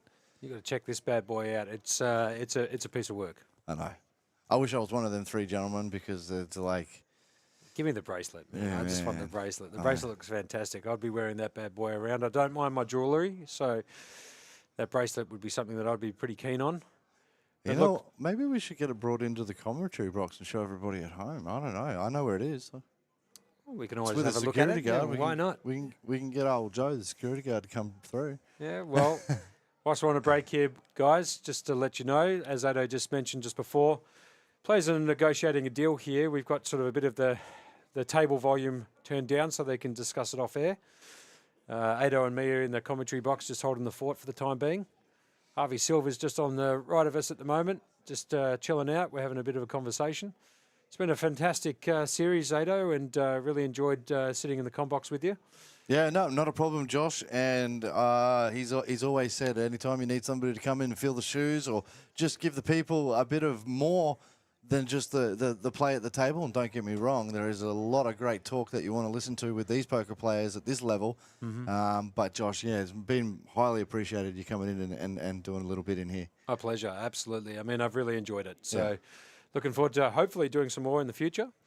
But obviously, when we got Harvey Silver to the right of us, there's not much of a chance I'm going to get this opportunity too often. There's the hand of Harvey. Hand of God, he says. Didier's jumped in the chat and said, big fan of an ICM deal. Just personally. Well, just personally, big fan of Didier myself. Great call. poker player Great call. and lovely bloke. He's also been in the box with us as well, Josh. And, mate, Just a lovely guy. You know, last night, just quietly on the hush between us and the viewers, last night after we finished up, we had a couple of drinks outside. You know, it was about 2:30 in the morning. Just a lovely, lovely guy, Didier. You know, he said that we ran the tournament perfectly. It was a fantastic series. He really enjoyed his time here. Can't wait to come back. You know, it's that type of feedback that we like to get from our players about how well we put together a series. And, you know, it helps with the vibrancy of the product. And we really appreciate that, Didier. You know, a lot of love here from all the boys. We've enjoyed working with you and watching you play. And, you know, just from all of us, thank you so much for joining us on this tour. And hopefully we'll be able to see you on further series. yeah. And look, you know, while we're in the box and we are thanking everybody, it is coming to the end of this tour. I just want to thank the most important people who I think that make this tour work. And that's the people who do the service of the cards each and every day, the dealers. Yeah. They are absolutely amazing. Yeah. The players have been amazing. They've been patient with the new ones. They've got the experienced ones in the deep end as well. So, you know, we've got a team there that is going to be able to bring talent through and through and oversee what I would suppose is quality poker. Yeah, Absolutely. That's been delivered. Yeah, and that was one of the things that Didier actually, you know, pointed out last night about how impressed he's been with the dealers, the professionalism, the integrity, how we've held the product together, you know, and said that it's one of the best tournaments he's been to in terms of how it was run and how well we looked after our players. I made a conscious effort, you know, as the director of poker this particular week to do our best to look after our players as best we possibly can. We have had a couple of hiccups, as you may be aware of, but we've handled them as best we possibly can, and obviously that's been, you know, welcomed quite warmly by all the players, and they've appreciated that, and I think that that's, you know, moving forward into further series, this is what we want to try to provide to our players, you know, and yeah, I mean, Josh, we just look forward to coming back. You've worked in some quality places around the world, and it's nice to have you come on board with us. I respect the job that you do as the director of poker, and I guess somebody who is sort of trying to grow from, you know, we are all in suits now, I suppose, when we were once upon a time all in T-shirts. And how does the old Australian Poker Tour stand up from the quality of poker that you used to be dealing with? Look, I mean, I've come from a pretty healthy background in poker, to be honest with you, and this is my first series. Look, I'll be honest with you, I think the APT has done a phenomenal job, and I'm very impressed. The staff has been outstanding, really, really outstanding. I mean, they're the engine that drives it all. You know, from the chippies to the dealers to the TDs to the guys that do the combox, the guys who take care of all the technical support that we require out there because we've got TVs and cables and whatever the case may be, to even the bump in, bump out crew, the people who bring in the tables, take them down, you know, set it all up. You know, it's been very impressive. Welcome to the world of controlled chaos, and that's what it is. And unfortunately, once you go you got to take the experience on board. You got to get the right leaderships, and you've got to get the amazing people who just be able to do the job. We've also got to thank the venue as well. Like as you said previously, mate, the Bankstown Sports Club is. You come to Bankstown, you think, geez, what's this place got? But when you walk in, you got waterfalls, you got train stations for restaurants, you've got a little Italy, the Lebanese culture. It's just a different place. Yeah, I mean, I was blown away. I'll be honest, I've never been here before, and I did say this on camera before on the previous stream yesterday. You know, you're driving, you know, from the airport, you get out here to Bankstown, there's nothing, and then all of a sudden, bang, a big building. Yeah. You know, and you check in at the Mercure downstairs, they'd look after you extremely well, and you just go straight into the Bankstown Sports Club, and it's like a little Vegas. I don't know if you kind of, you know, there's a little bit of that little Italy, there's a Vietnamese shops in there, there's a barber in here, a dentist, a pharmacy. the whole kit and caboodle, a beautiful upstairs restaurant called Lady Banks that's got an unbelievably good rooftop bar and restaurant up there. The food up there is immaculate. I know that Harvey's eaten up there. I've eaten up there before. I ate up there with, the Hashem boys and on probably the first night I was here. Absolutely immaculate food there. But look, Bankstown Sports Club, I'll be honest with you, if you haven't been, you've got to come. The place is absolutely awesome. Totally agree. And the hotel service is inside the club. You literally get out of the elevator and here you are with everything that Josh just explained. The rooms are comfy. The sheets are crispy. Mate, I tell you, I know. Not that I've laid down for very long. I know after 20 years of working, 20 hours of working every single day, you just come in and collapse. But they're the sheets you want to be sleeping in. I can tell you that much. I know we're bigging it up, but you come back in and everything's immaculate here. So can't wait to do another series here with you, Ado. Oh, mate, I hope 2024 we bring it straight back here, and it's we've hit all the numbers and guarantees. I don't think we missed one, did we? No, I don't think so at all. No, I mean, the only feedback we've got from the Bankstown Sports Club is positive. Yeah. They've really enjoyed us being here and the players we brought here, and we've done a good job, and they're looking forward to having us back. And it was to my belief that if we got over 107 players in the Beast, the Australian Poker Tour would have made over $5 million in prize pools. So I would like to see if we actually hit that number. We're just getting confirmation we did hit that number. Wow, so crazy. $5 million awesome. series, that's a record breaker for the Australian Poker Tour itself. So. Well, we had estimated, I think, at 3.5 million for the series, and 3.5, yeah. 3.5 for the estimation, and to get over 5. Yeah.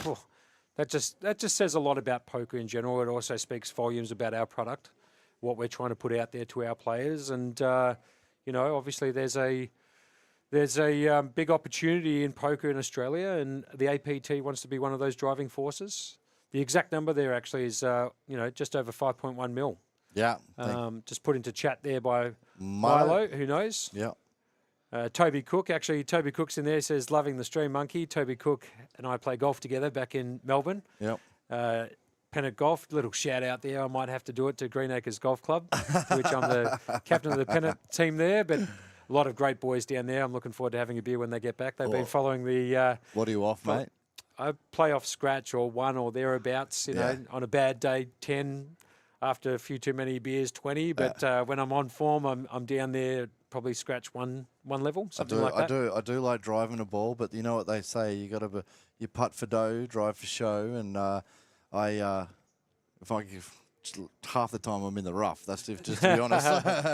It takes a while to find the fairway, trust me. And then you got to make the putts as well. So just giving a little bit of an update here, Ada, you might be able to help me out here. It looks like the TD Smurf on the left, TD Smurf is out there with one of the technical guys, Craig, out there at the moment. They're just talking about what's going on with the ICM deal at the moment. Looks like the players have come to some sort of an arrangement. We don't have the figures in studio at the moment. However, as soon as we get them, we'll let you guys know. Hopefully the APT will be able to put something in the chat logs for the guys that are watching the stream and want to see the figures, written down. We'll try our best to add them into the chat logs for people to be able to see. Yep. So it's funny you just said that, because I just got a text through on my phone what the figures are.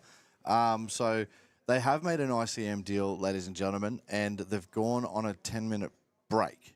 So from what has been written down here, Malcolm Trainer, he will be taking $63,500. Kia, he'll be taking $89,400. Chad will be taking $72,600. And they'll be playing for the remaining $12,000, the trophy, and the $25,000 bracelet. Amazing stuff, that. You know what? I like this ICM deal. And the reason is because now they've all got a bit of money in their pocket. Yep. And now they're just playing for winners' rights. They're playing for the bracelet. It's going to be pure poker. Yeah, absolutely. I love that. I love that. I know, like there's no reason to flip it in.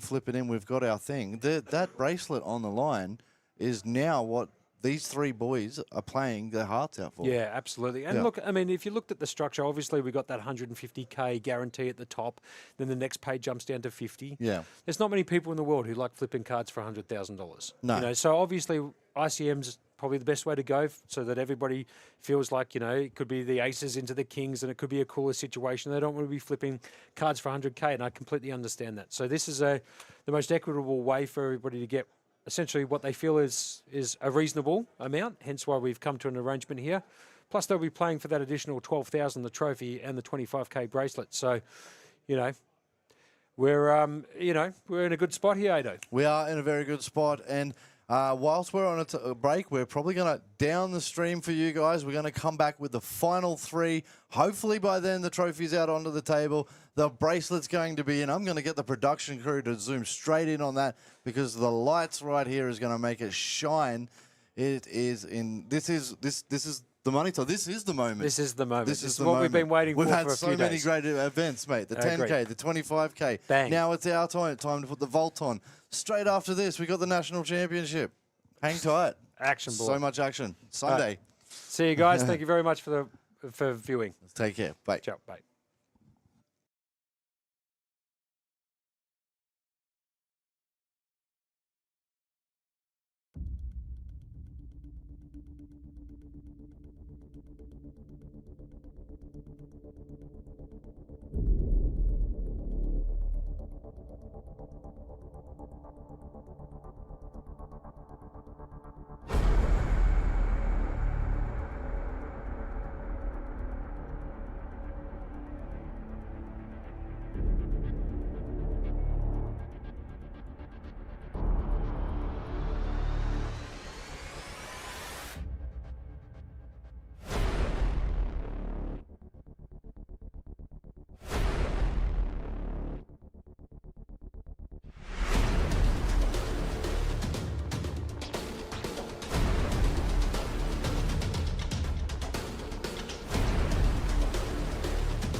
All right, welcome back, ladies and gentlemen. The boys are back at the table, and they are ready to fire off. While they have taken that little toilet break to get into it, we have removed the upcoming break, and they're going to go straight into to battle it off. But Josh, I brought something special into the commentary box that I bracelet. that I wanted to show everyone. I have, mate. I have it. I'm going to lift it up to the camera. Hopefully, this does justice for everybody at home. See if we get a focus on that. Look at Bit tricky with the lighting, but bit tricky. But that is it, ladies and gentlemen. That is the beautiful APT bracelet that they are playing for down at the table. And Josh, you want to hold? Sort of, yeah. Yeah. That's beautiful, man. Yeah. It is. It's something special. Wish the viewers at home could get a better look at it, but I'm looking at it from half a foot away, and I'm telling you that is a beautiful piece of jewellery. That. Yeah. Well, look, shout out to Drakakis Jewelers for making this absolutely phenomenal piece of jewellery. It's going to go down in poker history, and it's probably something that I aspire to one day, if I'm not working, to have on my mantelpiece. Well played, well played. Yeah. Very good. So let's go back down into the action. We're just finishing up a hand here. So we've been yakking.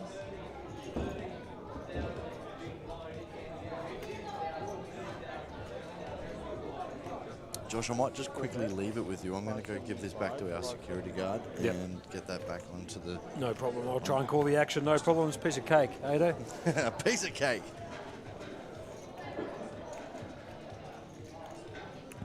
Just back to the action here. It looks like a bet of 575k from the small blind there with Kia. He's got two pairs here, kings and jacks. Chad just with second best pair here, pair of queens, facing the bet. Trying to figure out what to do. It looks like he's just going to, he does call. He's going to see the bad news here. Two pairs, kings, jacks will beat his pair of queens. Chips will be going straight from one to the other, just like that. Ado just leaving the commentary box temporarily here to hand back that $25,000 bracelet. Just giving you a little bit of an update. During the time that we were away on break, players did make a deal. The details about the deal are in the chat for you from the APT Live. Malcolm Trainer picking up 63,000. Kiev 89,400, and Chad will take 72,000. They're going to be playing for $12,000 in play, the trophy, and of course the bracelet we just showed you on stream just before. That was the deal that they agreed upon. So 12,000 in play, the trophy and the bracelet still up for grabs. Anyway, back to Chad with my favourite hand, Jack 10 of diamonds in the small blind. Contemplating his move here. He's got 4.4 million in chips.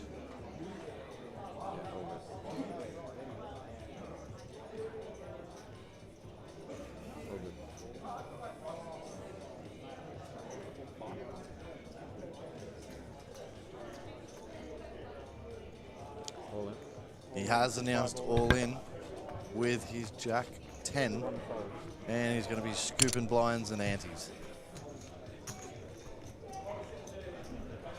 You know, just going back to the question you asked me before the break there, Ado, about, what's my favourite part of the series, outside of working with a team that we work with, I've really enjoyed sort of the camaraderie of not only the players, but with the dealers. There's a lot of friendly faces in the room. There's a lot of dealers and TDs that know some of the players. The players enjoy coming, to these types of events that we put on. This week has really been, in my opinion, quite impressive on all fronts. I think all the players have really enjoyed what show we've been able to put on, and the dealers and the staff have, really enjoyed, working the function. Not to mention Bankstown Sports Club. Again, I know I've been sort of harping like a broken record here. They've just been very impressive to work with. Yeah. We've had some issues, with the air conditioning here and there, and a little bit of this and that, but well, that happens. You know what I mean? Truth be told, we all know as poker operators, you always make it colder than it normally is because that's how you sell hoodies. Yeah, a bit of Bit of play there, I like that. Anyway, we've got an all-in here, back at the action here. It's ace-5 suited. Malcolm Trainer with the ace-5 suited versus the ace-3. Snapped it. You can see the percentages there, 59-41. There are possibilities of chops. Malcolm's a favourite, and he's got the potentials of backdoors. Board comes 10-7-4, 2 hearts. Here comes the turn card. Club for a sweat, spikes an ace. Ace. Now there's chop outs. Opportunity. And there it is. Nobody's got the heart. And we'll chop it up there. Pair of aces with the 10-9-7. Kickers doesn't play there, hence why they've chopped it up. Money back.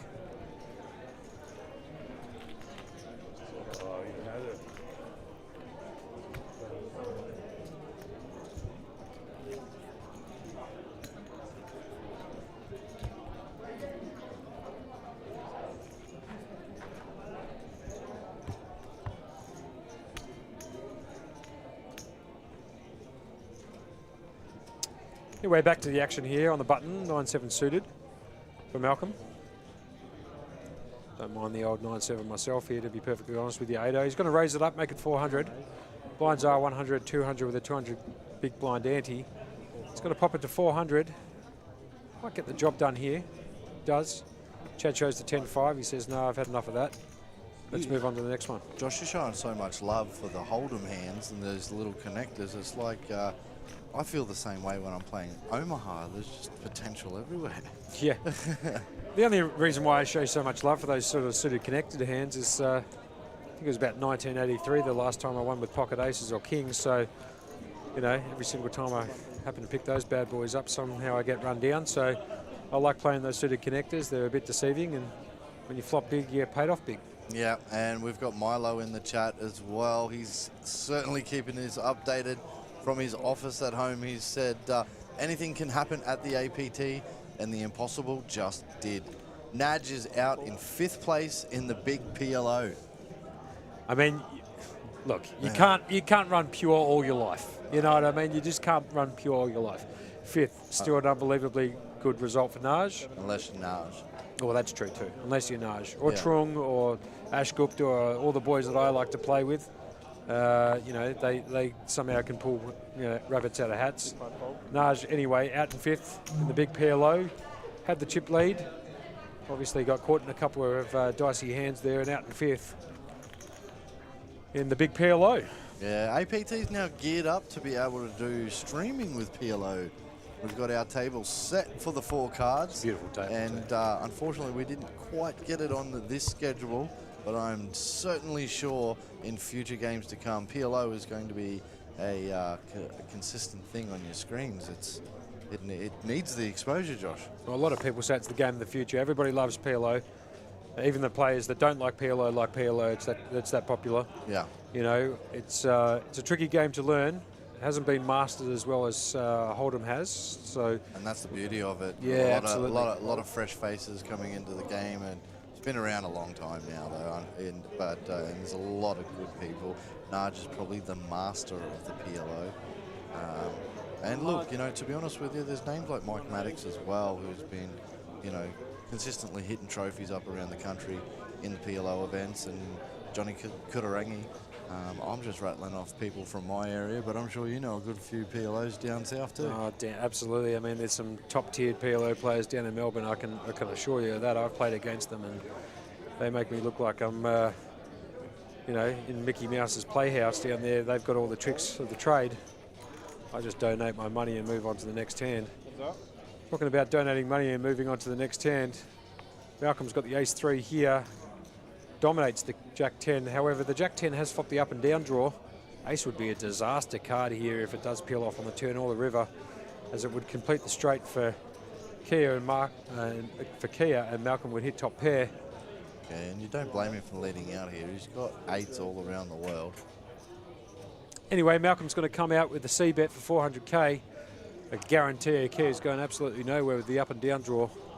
He's going to figure out how to play it. Most likely he might put in a raise here. There's also the option of flat calling and deceiving his opponent with his hand, which is what he elects to do here. We're off to a turn. See what can transpire. Bang. Oh, if you don't mind, Charlie, the old 9 of clubs on the turn completes the straight. Yeah, Josh's favourite hand is coming the goods. See you later to the ace-3. Absolutely no chance of winning the hand now. 0% equity as Kia has picked up the straight on the turn with the absolute gin card, the offsuit 9. Kia just trying to figure out now how much he should bet here. You get a call. Very likely he's not going to get any more dollars out of Malcolm here, to be perfectly honest with you, because Malcolm's just looking at the ace high on a pretty wet board. So let's see what he tries to produce here. He's going to go pretty low, I think, somewhere in the vicinity of 800K, maybe 850, something in that range. As a matter of fact, that's exactly what he's bet, 850 on the nose. And a snap fold straight away by Malcolm. See you later with the ace-3. Jack 10 of clubs will take that down with the absolute gin card on the turn there. Funnily enough, if you watch the last 2 hands, we've had Jack 10 suited 3 hands in a row. So there you have it. Does happen. Not common, but it does happen.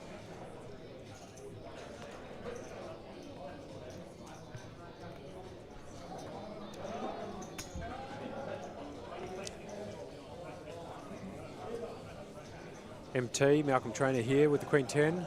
Offsuit on the button. He's going to pop it. Just clicks it back to 400. Usually a online poker term, clicking buttons. Just min clicked it. A lot of poker players call it. It's just when you click back or you raise the betting structure. So while you're calling this, mate, I'm just going to jump in here and let everybody know a bit of an update of the day 2 of the National Championships. Looks like there's 4 players left on the final table. Wow. We got Van Lee in seat 2, Xavier Mangano in seat 3, Uno Ukua? Uno Uka? I do know Uno. Or Yuka even. And seat 8, Shane Pierce, only 4.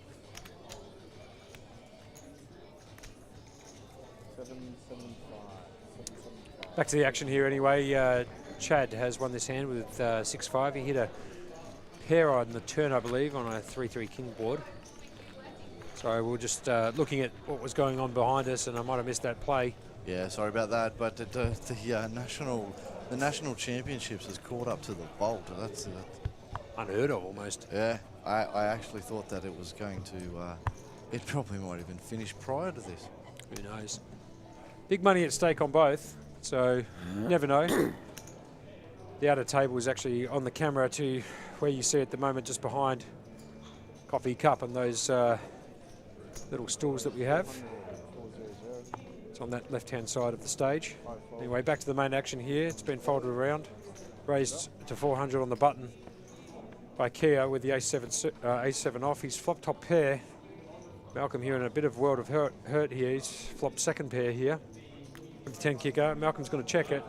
Action back on Kia. He checks it back here. Nice play in my opinion. Turns the king of clubs. Doesn't help Malcolm whatsoever. Kia still miles in front with that ace-7.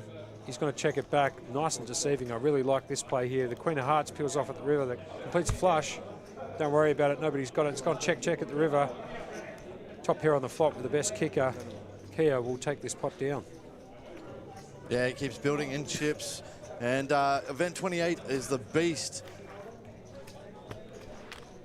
There's 10 players remaining with some, we've got players like Ali Aria? I think he's a Sydney boy. And Bazi Dorgodov. Holy dooly, there's some tongue twisters here, I tell you what. Nick Gidley King. Daniel Tolomeo. Liam Juhu. He is absolutely doing so well in this tour. So he's down to the final 2. And then on table 52, Robert Demillion, Quan V. Ding, Jermaine Ryan, Vincent LaRosa, and Peter Ling. And I'm not going to lie, you know, there are some tricky names in there. It sounds more like something from the 12th Man than it does from, you know, calling out people's names who are sitting on the table. Very tricky names there. Yeah, there's a lot of 12th Man comments going through my head right now. I don't know if we can make the call on these things, but... No, absolutely not. Maybe if Jackson Warren was still in here, we'd be like, yes, get him up here. He's from Victoria. Yeah, that's it. Yeah, exactly right. No, you're 100% right now, Edo. But no, you've done surprisingly well with some of those names. A lot of them have a couple of X's, a couple of Z's in there, all over the place. Looks like the alphabet more than a person's surname. Here's a nice little sort of connected for you, mate. Malcolm's got 8-7 of hearts. How much? Into the chat. Suppose it just Ming clicked it. 400k on the button. It's followed by the small blind. Back to Chad here. He's got King 5. He's going to decide he wants to see a flop there. King 5 off. Here we go to the flop. Jack 9 on the flop. Cut shot straight draw for Malcolm there with the 10. If he peels off the 10 here, he can make the straight. Chad here in front at the moment though, with a pair of jacks. King 9 kicker. Anyway, it goes bet fold. And as I keep continuing, we've got another final table with the big PLO. Seat 2, Amin Rayazade. The tongue twisters keep coming. Seat 4, Reese Badeau. Seat 5, Bang Wei Ong. And seat 9, Jimmy Briggs. Oh, that's the guy, Jimmy Briggs. Yep, the easiest one to say out of all of them too, eh, Dave? Yeah, Jimmy. Oh, dearie me. So we're having a bit of fun here, boys. It's what time is it here, Ado? Don't look, mate. That'll It's 10:34. Yeah. Just letting everybody know we are on a 30-minute delay here doing the commentary.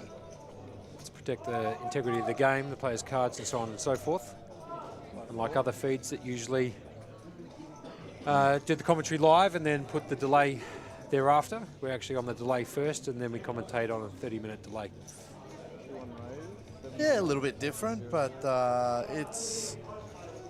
seems to be coming out the goods. And we've got Chad, who in the small blind made the call with 9-8 suited, walks into Malcolm, who's bumped it to 700k. Big slick. We're going to a flop. 9 King 2. Malcolm top pair. Yeah, Chad's hit middle pair there. And very tough for Chad to get away from this hand here, to be perfectly honest. He has hit second pair here. It gets pretty strong for Malcolm. He's got the backdoor flush draw as well, holding the ace. Like I said, Chad's just going to call here, flooding there with second pair. A little bit worried about the board. Oh yeah, there. Wow, and if you don't mind. If you don't mind, turn it up. 9-ball corner pocket. Yeah. Straight there. He's just picked up the trips on the turn. Chad here is probably going to lead out. He's looking down at some chips. He's just come up absolutely trumps on the turn. Ace-King in a world of hurt here. Very hard for Malcolm to get away from this hand. Facing a bet of 475k. Malcolm just trying to factor in what's the possibility of this guy calling with a 9 in his hand pre-flop and then Bick in the turn. Yeah. King only, I think. King only is correct there, Ado. Let's see if one of the two out kings can hit on the river here. It's not. It's the 7 of hearts. That might slow down the action, however. It does bring in the flush draw. Yeah, that's a good thing for Malcolm, because Malcolm is holding that nut card, the ace of hearts. Let's see if Chad slows down a little bit here. I don't think he will. I mean, he's got a very, very strong hand in a three-way. Yeah, but maybe it's not a good thing that the heart game for Malcolm, because he is holding the nut card.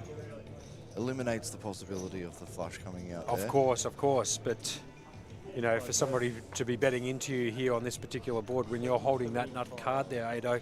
Yeah. You know, that's the problem that you get right there. Yeah. Probability is the opponent won't have a flush. And why is he betting into you? He's betting into you because he's got the trip 9s here, or the 3 of a kind 9s. Yeah, and Chad's good enough to get the best value out of it, so he gets the chips, and well played. Jeez, nice catch up on the turn. Jeez, what a bad card that was on the turn there for the old Malcolm. He's picked up the ace-king. He's shown it to him too after the hand. Yeah. He said, I'm not showing you Mickey Mouse cards here. I'm going to show you the big slick. That was no good. He did flop top pair, top kicker. But as you know, in poker, anything can happen. The 9-ball corner pocket on the turn completes the 3 of the kind to Chad, who, in my opinion, probably got max value there. I think so too. Yeah, I think it was well played. Blinds here, still 100k, 200k with the 200k big blind ante. Action back on Chad, who just spiked that 9 on the turn. Take the pot down with the Jack 7 off. He's going to elect to fold it here whilst he chips up. Malcolm picked up an absolute monster here in the small blind, just jams it snap. Fold there by Kia in the big blind. We didn't even get to see his hands, he folded that quickly. And Malcolm there will pick up the chips and we'll move on to the next hand.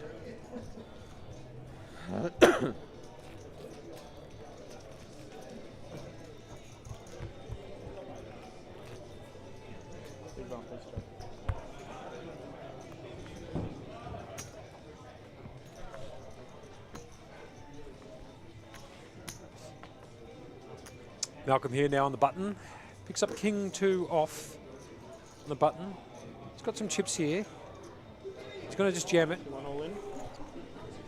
Jams the odd King 2 off, which is based on strategy. The correct play to make there. Likely he has the best hand there. Most equity, I should say, in that particular hand. 2 folds thereafter, he'll pick up the blinds. You'll see a lot of this play when you're short on the button. When you pick up semi-premium holdings in a 3-way game.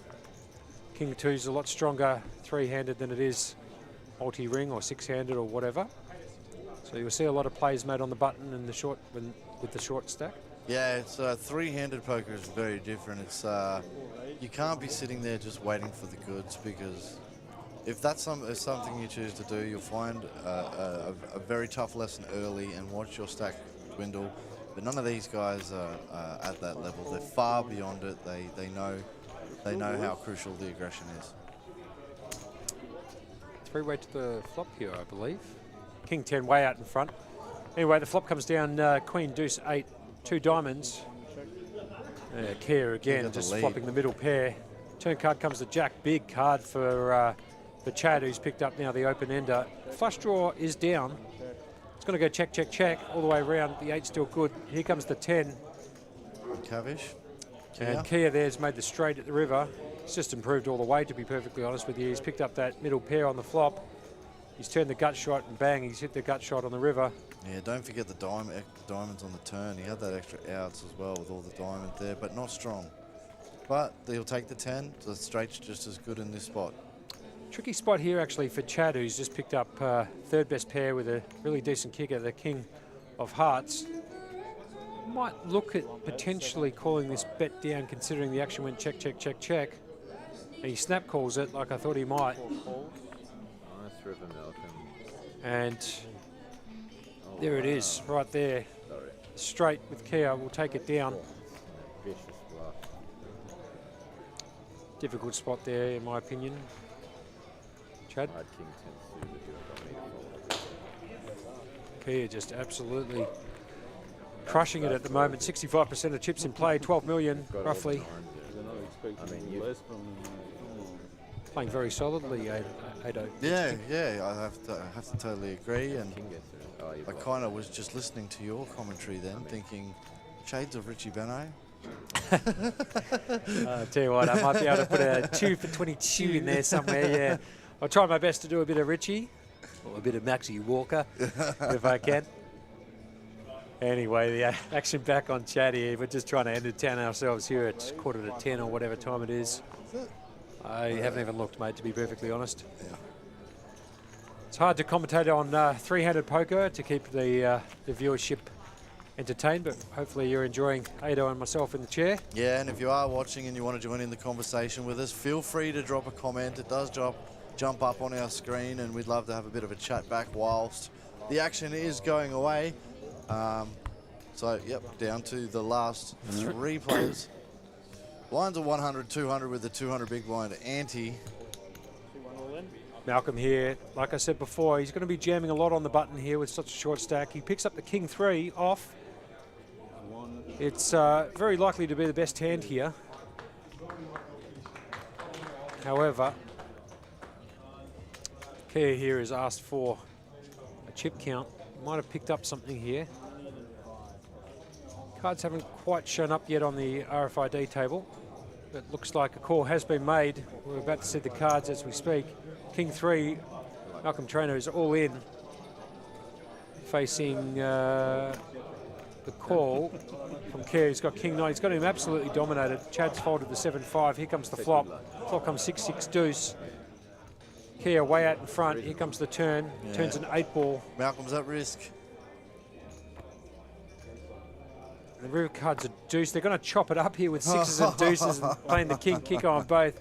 Money back. Oh, dear me. Yeah, both players with a big cheeky smile on their face. Malcolm's known each other, just dodged a bullet. But the chop is a great result. For Malcolm. For Malcolm. Yeah, Kerr wanted that bust out, I guarantee it. Yeah. Anyway, no problems. Yeah. 2 pairs with the king kicker there. 6s and 2s with the king. Chop up the pot. We'll move on to the next.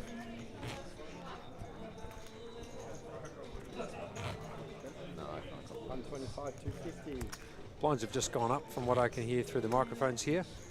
125, 250 with a 250 KBB ante.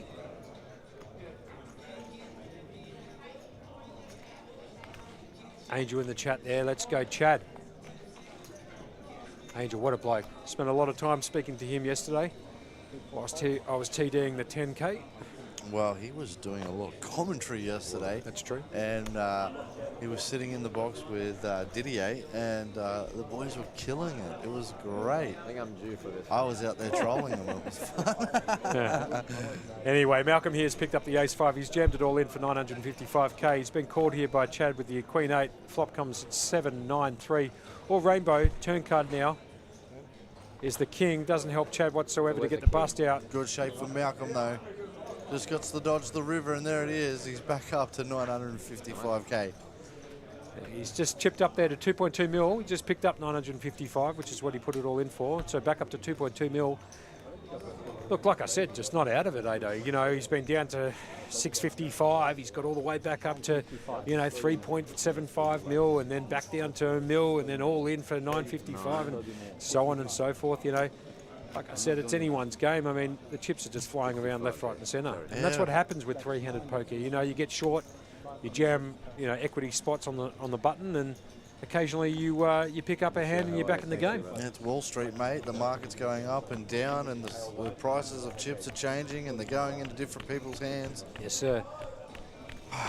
Buy low, mate. Buy low, sell high.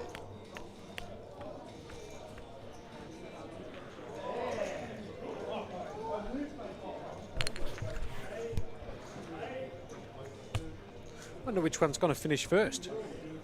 This event here, the Vault or the National Champs at this rate? I think the National Champs. Right, there you go. I think that's my choice. I got a tablet here. We can double check that up. That says we're heads up. That says we're heads up. No? No, that's not. Maybe that was another event.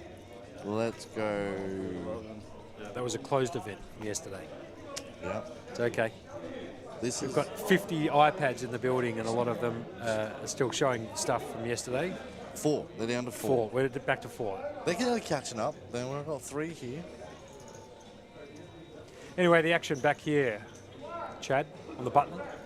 7-6 spades here. Little connected suited. It's going to fold. Malcolm Trainer here. 7-5 off. All He's going to move it all 2.1. in. 2.1 mil. He's trying to steal, and I think he's good enough. There's the chip stacks, as you can see. 12 million for Kia, 5.1 for Chad, 2.6 for Malcolm. 60% of the chips in play Kia has got. Hey, did you know that we did a Vietnam Poker Day holiday package? Yeah, we did a buy-in out the front, and they're also down heads up to get a USOP Vietnam Poker holiday. That might have been the one that you were referring to just before. They've gone heads up there. Oh, okay, that makes sense then. Yeah, absolutely. Han Chin Lee versus Stephen Cappuccillo. It's heads up out there. That's pretty interesting. What's the price there, Ado? Yeah, good question. Don't have that answer yet. We'll find out. Beautiful. Back to the action here anyway. Kia with the 5-3. Natural late. 5-3 suited. Love that hand. Just decided to limp in here on the small blind. Back the action back round to Chad. He's picked up the ace-queen. I'd like to pop this up here.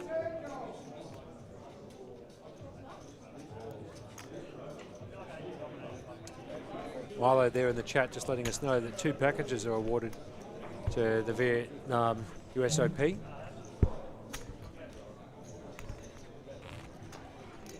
Final tables everywhere, mate.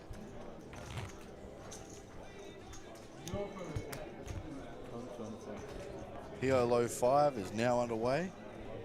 Looks like Hash is in the field playing PLO 5. Yeah. Tony Ash is in there. Table 24 out there. Tony Asham's in there.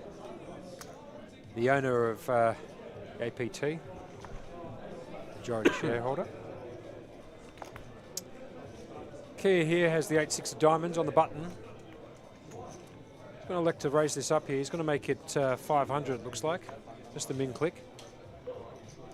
I'm using that online poker terminology, but I do come from PokerStars background, so apologies if it's a little bit like that. Anyway, Chad's moved it all in with the King Queen off. Great spot for the King Queen. Jack 5 from Malcolm gets folded, and the 8-6 of diamonds straight in the bin. And I'm pretty sure he had the auto fold button on there too, mate. Yeah, there you go. Chad will pick that one up with the King Queen off. Good spot to jam there.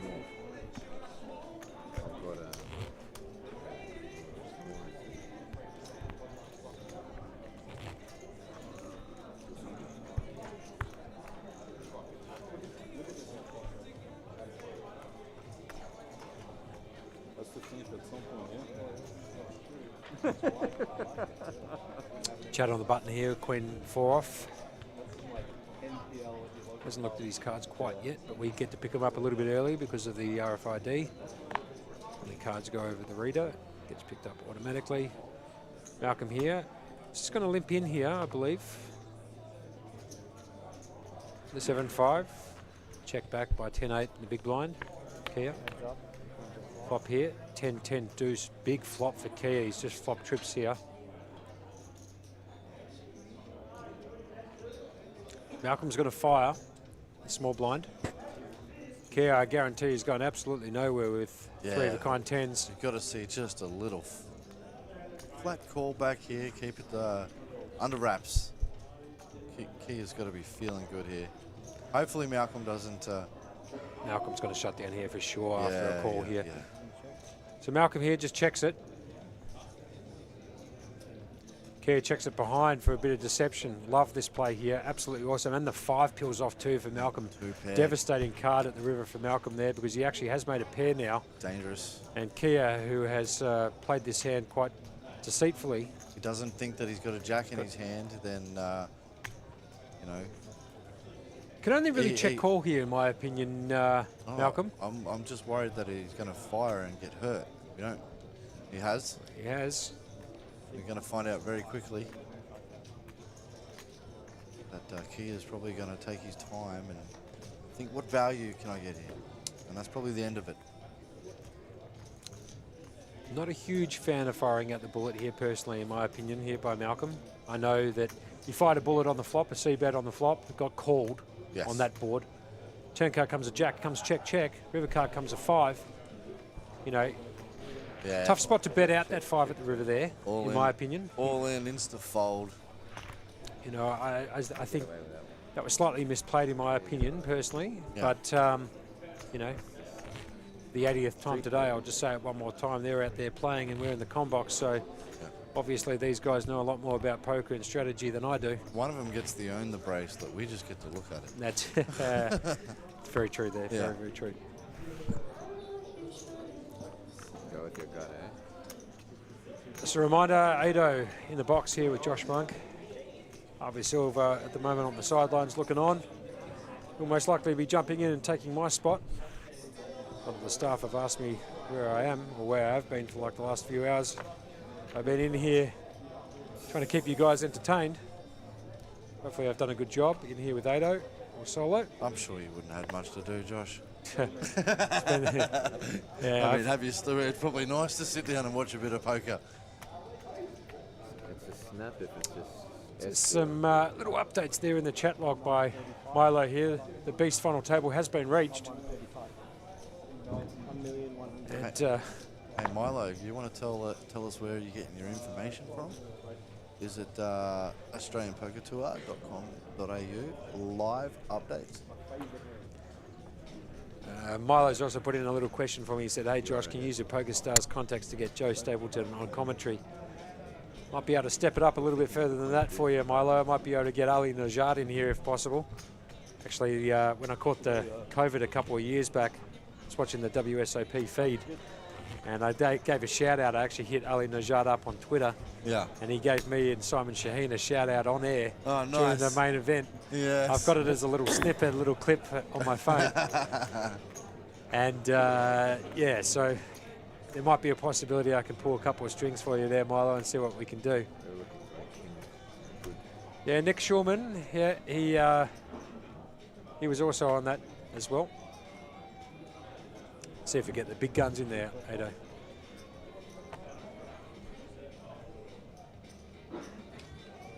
Chad here, just in the small blinds, jammed it. It has been called by Malcolm Trainer, who has the A6. He has the Queen 2 here dominated. 61-39. You can see the percentages up on your screen at the moment. Malcolm all in at risk with A6. Let's see if he can double up again, Ado. Two in the door, no good there. The little duck, is it good enough? Turn card comes the six. Malcolm just takes the lead there. Pair of sixes versus the pair of twos. Just needs to fade it, and does. Malcolm will get the double through. Doubles up. Back up to 2 million roughly in chips here. Yeah, he's got 8 BBs. He sweated on the 2 and got there with one of his 6 outs that were available.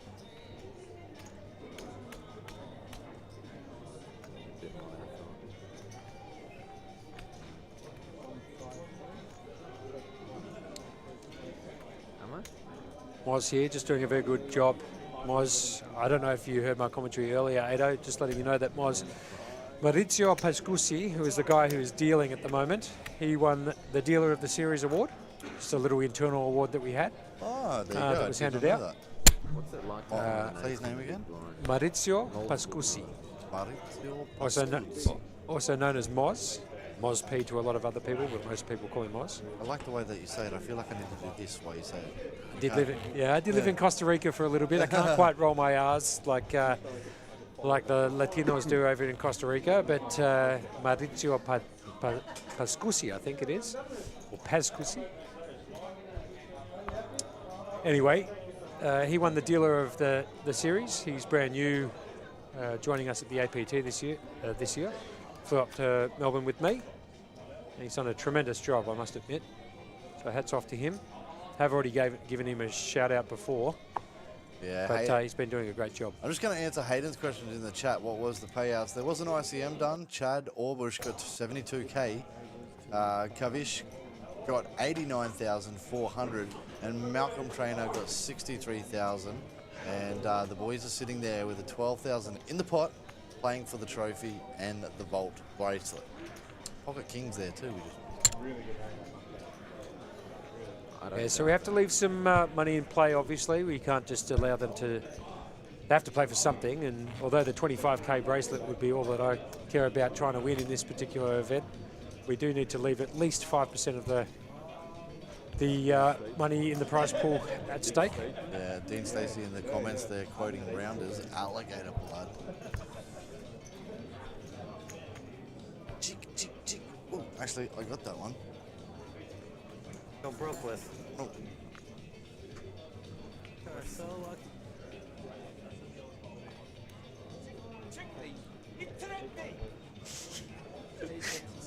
I didn't know you had those sound effects. I like that. That's pretty funny. Anyway, round to care here with the Jack-9. He's got the natural 9 here. He's just selected to flat. It's been raised here. All in by Chad. We'll muck it.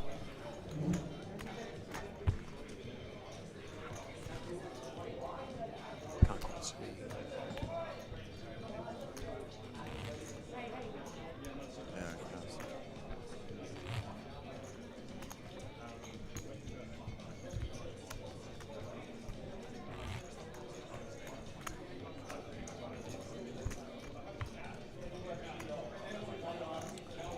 Sorry, Amanda. We actually got a question in the comment section here from Amanda, who's asked, and it's a little bit tricky for us to actually see here in the studio because we do have a time clock that's actually just over First word. the first word, but I'm assuming that is just curious if, just curious, is that rule min 5%?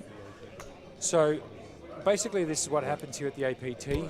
If the prize pool is less than 50,000, then we have to leave aside 10% of the prize pool as what the players will be playing for. If it's over 50,000, we have to be playing for a min 5%.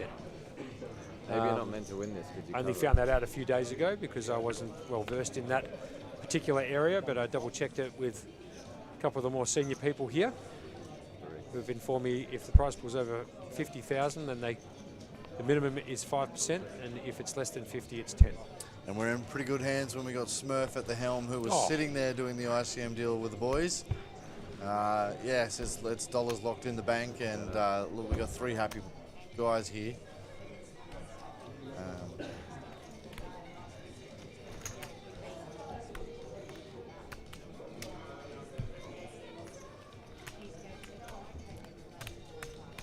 We missed there, mate. No, we haven't missed anything. 3 there. Yeah, we got an all-in situation.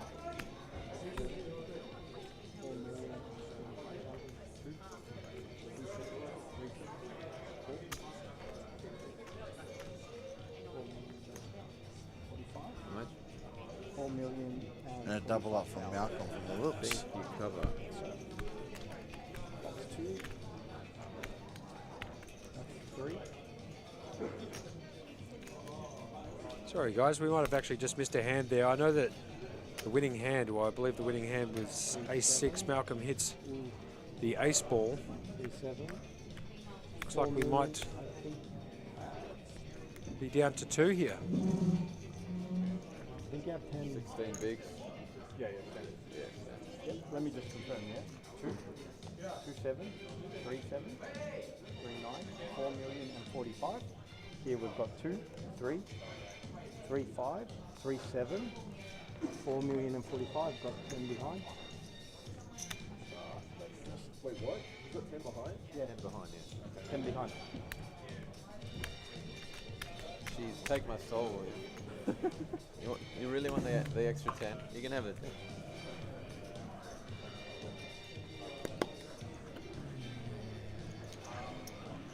Just coming back into the action here. Okay, button. It's an all-in call. And it looks like Malcolm has doubled through and left Chad with what appears to be 10 behind. 10K. 10K behind. You don't see that very often, but it does happen. Basically said he's had enough. It's very likely he'll finish in 3rd position. You never know though in poker, Ado. Chip in a chair, you know the story. It'd be a phenomenal comeback coming back from this point, but I've seen it happen. That's where the story comes from, a chip in a chair. Somebody won a tournament with a chip in a chair.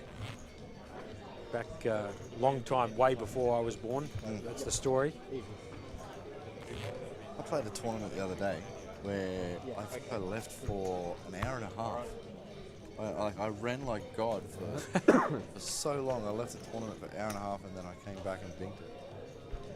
But yeah, let's see this chip get in. Hold on to your chair, Chad. King 4. Chad obviously just moving it all in for 10K. And the blinds are 125K and 250K. You can only win 30, remember. You can only win what you put into the pot. So even if he happens to win this flip here, he will be all in next hand anyway. And probably the next few hands for that matter. So he can get above. Well, it's the ante first. Yeah, so it'll be he can only win the ante. Is he big blind? Correct. Oh, there we go. Basically a foregone conclusion here for Chad, unfortunately. Yeah, he's got a double flip. It's a new situation. Bit of a bad beat, sort of cooler situation for him here because he can only win 30K.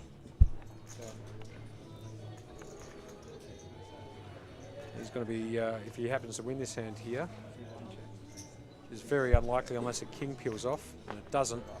Chad will be eliminated in third place here. We're now heads up.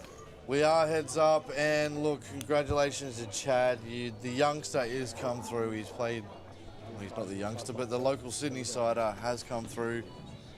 We are now heads up with these two gentlemen, and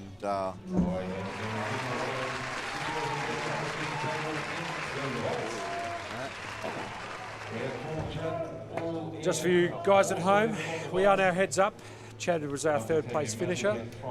He did take home 72,000, however, which is a very nice paycheck if you ask me, Ado. So yeah, look, if Malcolm can win from this point, he only gets $1,000 more, right?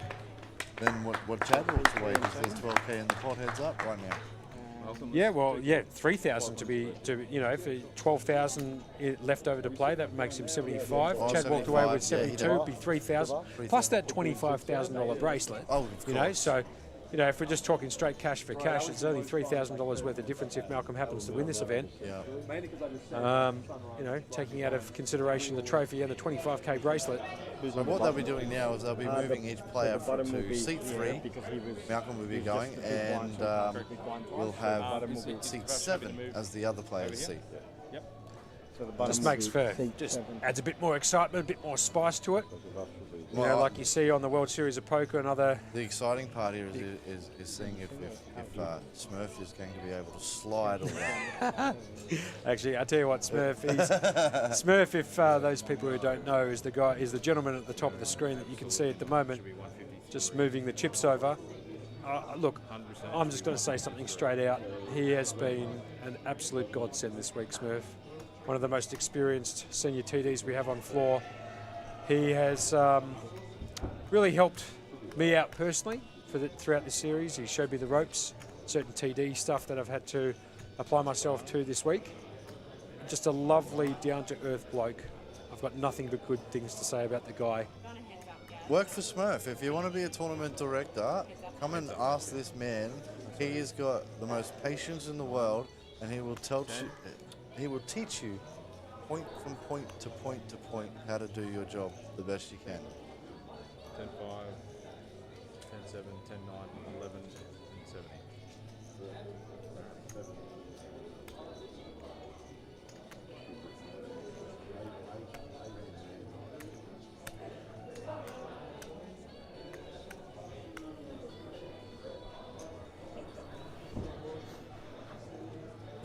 Well played, Ando. Very good there. Manamad said he has TD'd in the industry a long time.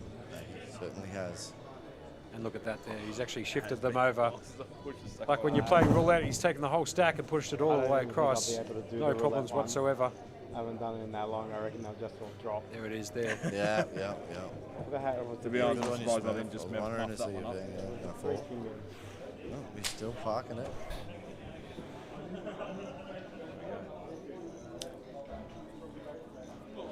It's going to be a couple of minutes here as we're preparing for the final table. Final table 2, actually, the heads-up table. They're just going to bring out the trophy and get everything sorted. I might duck out here for a couple of minutes if that's okay with you, Ado, and I'll be coming back to call the rest of it with you. Yeah, mate, go for it. I'm looking at the bracelet right now. Have you not seen it yet? No. Yeah, a lot of bling bling, as Smurf says. I like it. A lot of people seeing this bracelet for the very first time. But it's very much like, what if a lady is like? It's very much designed for men. But I'm serious. I mean, Zoe Charters wanted it. Oh, is So he? what, 25k? Has he provided this every single... No, this is the first time we've actually run this particular event, which originally had a 5.3k buy-in, then it was dropped to 3.5, and then we got to this price point to try and so we didn't price out. I just pop in there, you gotta Oh, of course.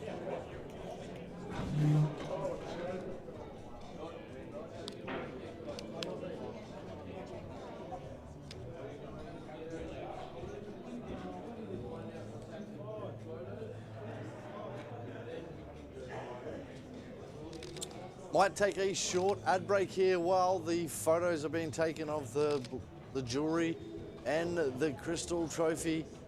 This is the vault.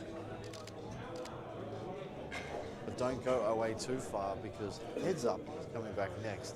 And one of these people will be holding that bracelet up in the air as we will be crowning our very first ever Vault champion. Be right back after this.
Here we are back, ladies and gentlemen, on screen.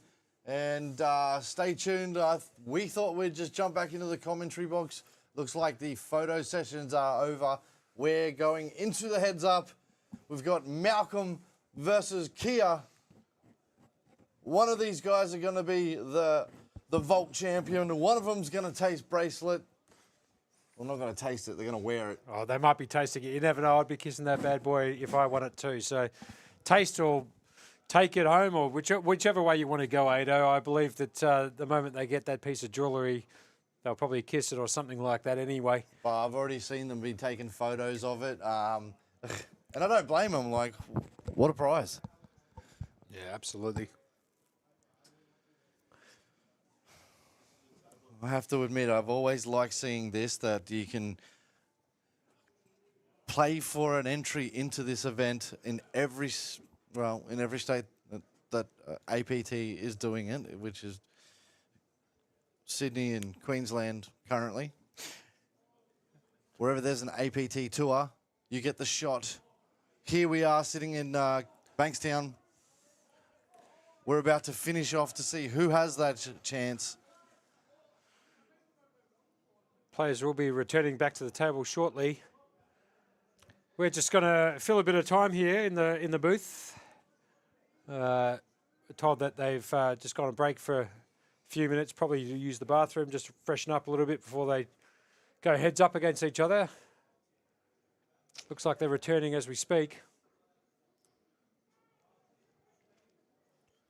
Malcolm's already said he just wants to continue getting ace-X. And take the floor, Smurf.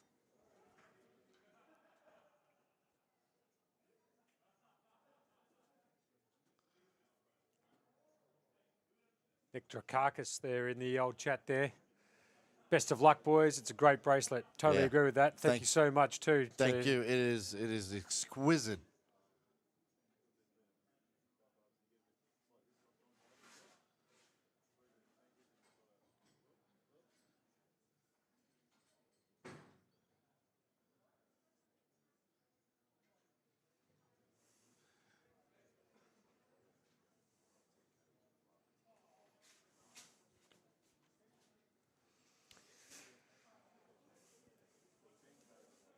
A lot of action going on here. I know that you can see us on camera. We're just in studio at the moment, watching what you can see now on your screen.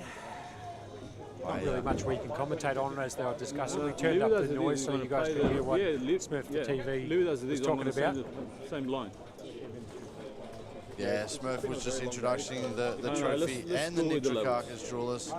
Sorry, the Drakakis jewelry made by our partners, Drakakis Jewelers. Nick's in the comments. Nice to see you, Nick. This is going to be a fantastic heads up. We get the first cards underway. Let's see who's going to be the one to make history here right at the Australian Poker Tour. This is the vault. Heads up for the bracelet, 12K, the trophy. Let's go. Malcolm gets pocket queens. Malcolm just pops it back there with the queens. He makes it 1 million. Action back on Kia. He's picked up the King 5. It's a very strong holding heads up. Obviously not as strong as queens are. He's trying to figure out what to do here. He's going to elect just to flat. And we'll be seeing a flop here. Hand one of the final table. Here we go.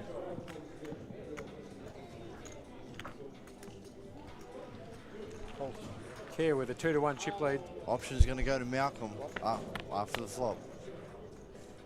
2, 10, 3. Couple of diamonds.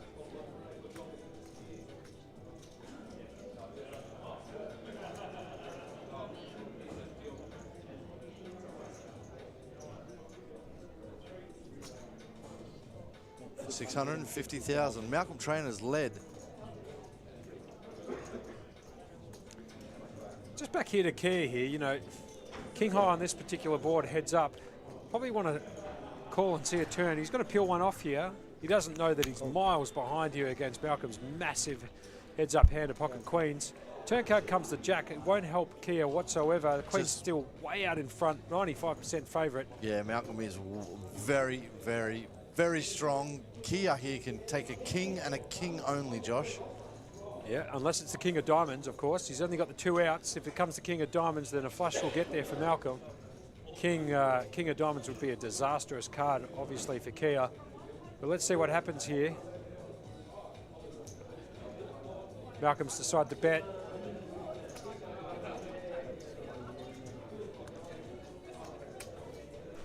He's bet 1.1 million here. Pretty strong line he's taking here. I don't mind the bet size.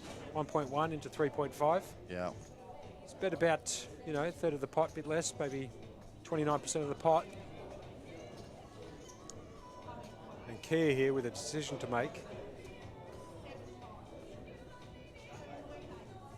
Very hard holding the king 5 here and thinking you've got the best hand on this pretty wet board. And if you have a look at the stack sizes remaining, if Kia finds the fold here, both players do become equal in about stack size.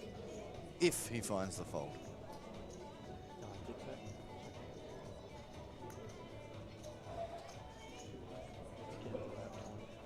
Kia's reached for some chips here. Just contemplating what to do with this particular hand. 6. C7 raises. Oh, he's putting his stack to the test. 1,600,000. You said 1,600,000? 2.6. Kia's chucked in a big raise here, 2.6 million. Yeah, he's trying to represent hands like the flush here. Malcolm. And Malcolm's got chips already. He's loaded. He's loving these queens. You know, I actually don't mind the play, to be perfectly honest. I mean, how often is your opponent got the overpair here? Not often enough. Yeah. So I don't actually mind this play here by Kia. He's trying to rep either the flush or the best hand. Unfortunately for him, he's walked into an absolute monster with Malcolm holding the overpair and the queen high diamonds draw. Yeah, remember he opens with 1 million too, so he could have tens, he could have jacks. Malcolm's just jammed it right back in his face. Action back on Kia here. Really has nothing else left to do but to fold here. This is the very first hand as well, ladies and gentlemen. Heads up. The pot is now at 12 million, and that's going straight into Malcolm Trainer's stack. We have a new chip leader. Look at Malcolm here. I mean, I was just saying this just before here, Ado.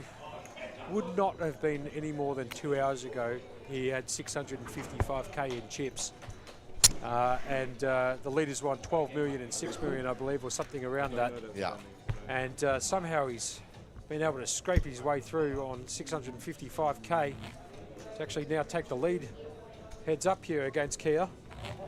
And it's a 2-to-1 chip lead too. It's not just, you know, 100k here and there. It's a 2-to-1 chip lead.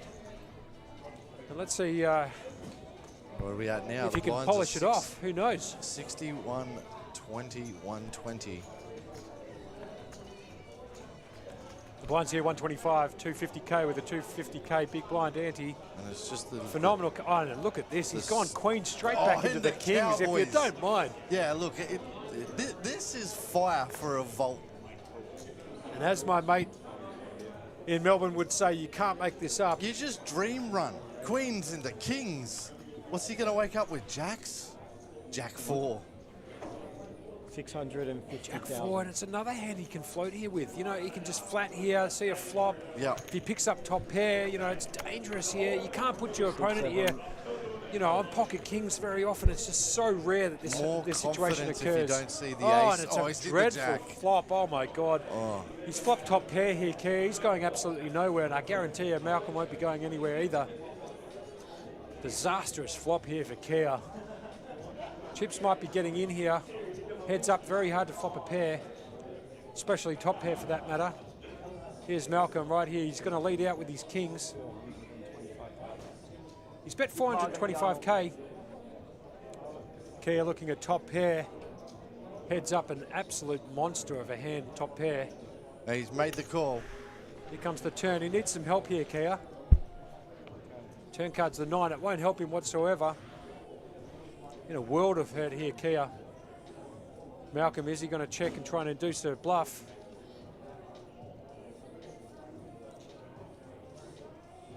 Let's see what happens here. That's the line that I would take. You got to feel strong because I'm not too sure that you could have even like a 4. No, there's no straights, no nothing out there. The jack is a very danger card. Malcolm's got to bet this here. It looks like 1.5 mil. He's getting the numbers up on the board as we speak. I believe the bet was 1.5 mil. 1.7 mil, and King's moved it all in. He's ripped it all in Jack with 4. the jacks. Oh, he's been snapped off with There it Kings. is. Here it is. Unless he hits the King or Shows the Cowboys. unless he hits the Jack or the 4 at the river, this is over. And Malcolm, who had 655k no more than 2 hours ago, could win this hand and win the entire event. 5 outs. 5 out, here we go. And the river It's a card king. has a king. There it is. And Malcolm hits trips. Have a look at that, AD. Ladies and gentlemen, the 2023 Drakakis Vault bracelet and trophy goes to none other than Malcolm Trainer. That is absolutely incredible, guys. That is absolutely incredible. He's picked up Queens the first hand back, Kings the second hand back. Yeah, what a run. Overkill on both the boards. Poor Kia there. He just What do you lost do top now, pair. Malcolm? Pick the bracelet up. Show the camera. Have a look at Kia there. He must be pretty devastated with that run out there. He's flop top pair. He's going absolutely nowhere. He's got no idea that Malcolm there has the overpair to that board. And that is game, set, match, all she wrote. Yeah. 2 hands at the final table. I could not predict that. What a comeback. What an absolute comeback. Australia, you're looking at him, the champion. And just make sure he doesn't Malcolm, go- absolutely. don't go too far. And like Nick O'Donnell says in the chat there, what did I say? Man's a Tom crusher. comes in and says, you hear the boys. How do you want it? Okay. Nice and neat. It's just a story you just absolutely cannot make up here. Yeah. Congratulations to Malcolm Trainer. He's come from 655k in chips to take out the whole event. 100%. We've got to get a big round. What a story. Absolutely unbelievable. Doing the bottom ones first, their one, and then she's going to come and do this one. Doing the bottom table first, final table. We've got plenty of time. Yeah, easy. Yeah, look, Josh, honestly, what a great call. So that's how you rack up your hours. There's going to be a few drinks around for poker players tonight. Money everywhere. I honestly want to thank you for coming into the box and doing this call for me. What a way to finish the national championships. And on a high, Queens after Kings. Sensational. Yourself, Jinxie, all the boys that have come into the box to make this what it is. And Malcolm Trainer is our champion, mate. And again, thank you. Appreciate for the it. personal. And Harvey Silva, he's standing right here with us. There we go. How can we forget this man? The big man, Harvey Silva, with us Yeah. in the box. Look, Ada, I just want to say it's been an absolute pleasure. Yeah. I wasn't expecting to get into the box at all this week. I found some time today to be able to jump in there and hopefully keep the, keep the viewership happy with my running To be honest, dialogue. mate, it's yours now. But it's been an absolute pleasure to work the series with you. There's obviously a couple more final tables out there, but from me to you, thank you so much. Thanks to Harvey Silva, who will be jumping in the saddle shortly. But as you said, Malcolm just picks up the Queen's first hand, King's second hand, and gets the job done. And what a tremendous series. Yeah. A great finish to the event. Thank you so much for having me. I look forward to the next one. Cheerio to everybody in the box. Thanks for joining us today. Hope you've enjoyed my commentary alongside Ado here. I'll be checking out for this evening, and big Harvey Silva coming into the saddle in just a moment. Hang on, mate. Before you just nick off, let me chuck everybody on here with Joshy. He's the floor director. Again, mate, thank you very much. As you can see, the visions. We're going to go back down to the visions and watch the poker. But before you do take the headset off, mate, I'll give you the opportunity to say goodbye to everybody at home. All right, no problems. Thank you. The floor is mine. The floor is mine. Yeah, no, look, just a big thank you to everybody. From the people who work in the back rooms, from the people who deal the cards, from the people who get the snacks for the dealers in the morning, the bump in, bump out people, the guys who do the commentary, just everybody. Bankstown Sports, Drakakis bringing us the jewellery, the absolute prestige cars. Yeah, Nuno, thank you Nuno, very thank much. you so much. The Elite Sports, massage people, Gary and the team there. Harvey, who's been in here in the box doing most of the commentary throughout the week. It's been a great team effort. I've really enjoyed being part of it. 100%. And Those big first thanks. few days was a slug. Harvey and I sitting in here learning the ropes, mate. Big thanks to Made a everybody. new friend. Big thanks to everybody. Big shout out to my family back in Melbourne. I'm looking forward to catching up with you soon. Yeah. It's been an absolute pleasure. I'm looking forward to doing it again. Thank you so much. Cheerio from me. Thank you, Josh. Cheers.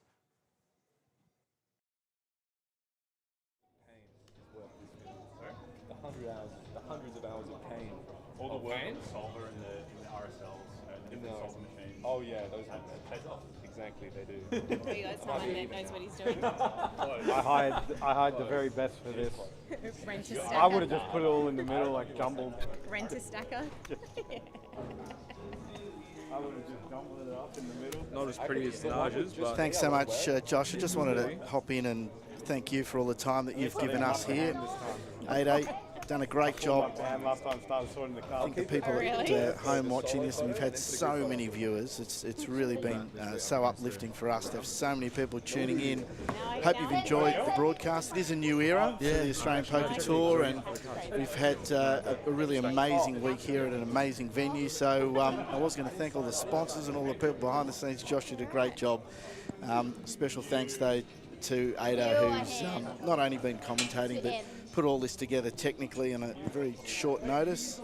And I think technically it's looked amazing, it sounded amazing, and we've got some very, very happy poker players who honestly, have been raving about what's happened this week. So thanks to everyone. We hope you've enjoyed it. We are going to cut this. We'll let the stream run for a bit so you can see some photos and stuff. The guys are going to take a little bit of time to get themselves together, but it has been a fantastic week, and we look forward to doing it again very soon. Harves, if you don't mind, I think there's two more boys that we missed, and Matty Marshall, who's been out there doing the hard yards all week.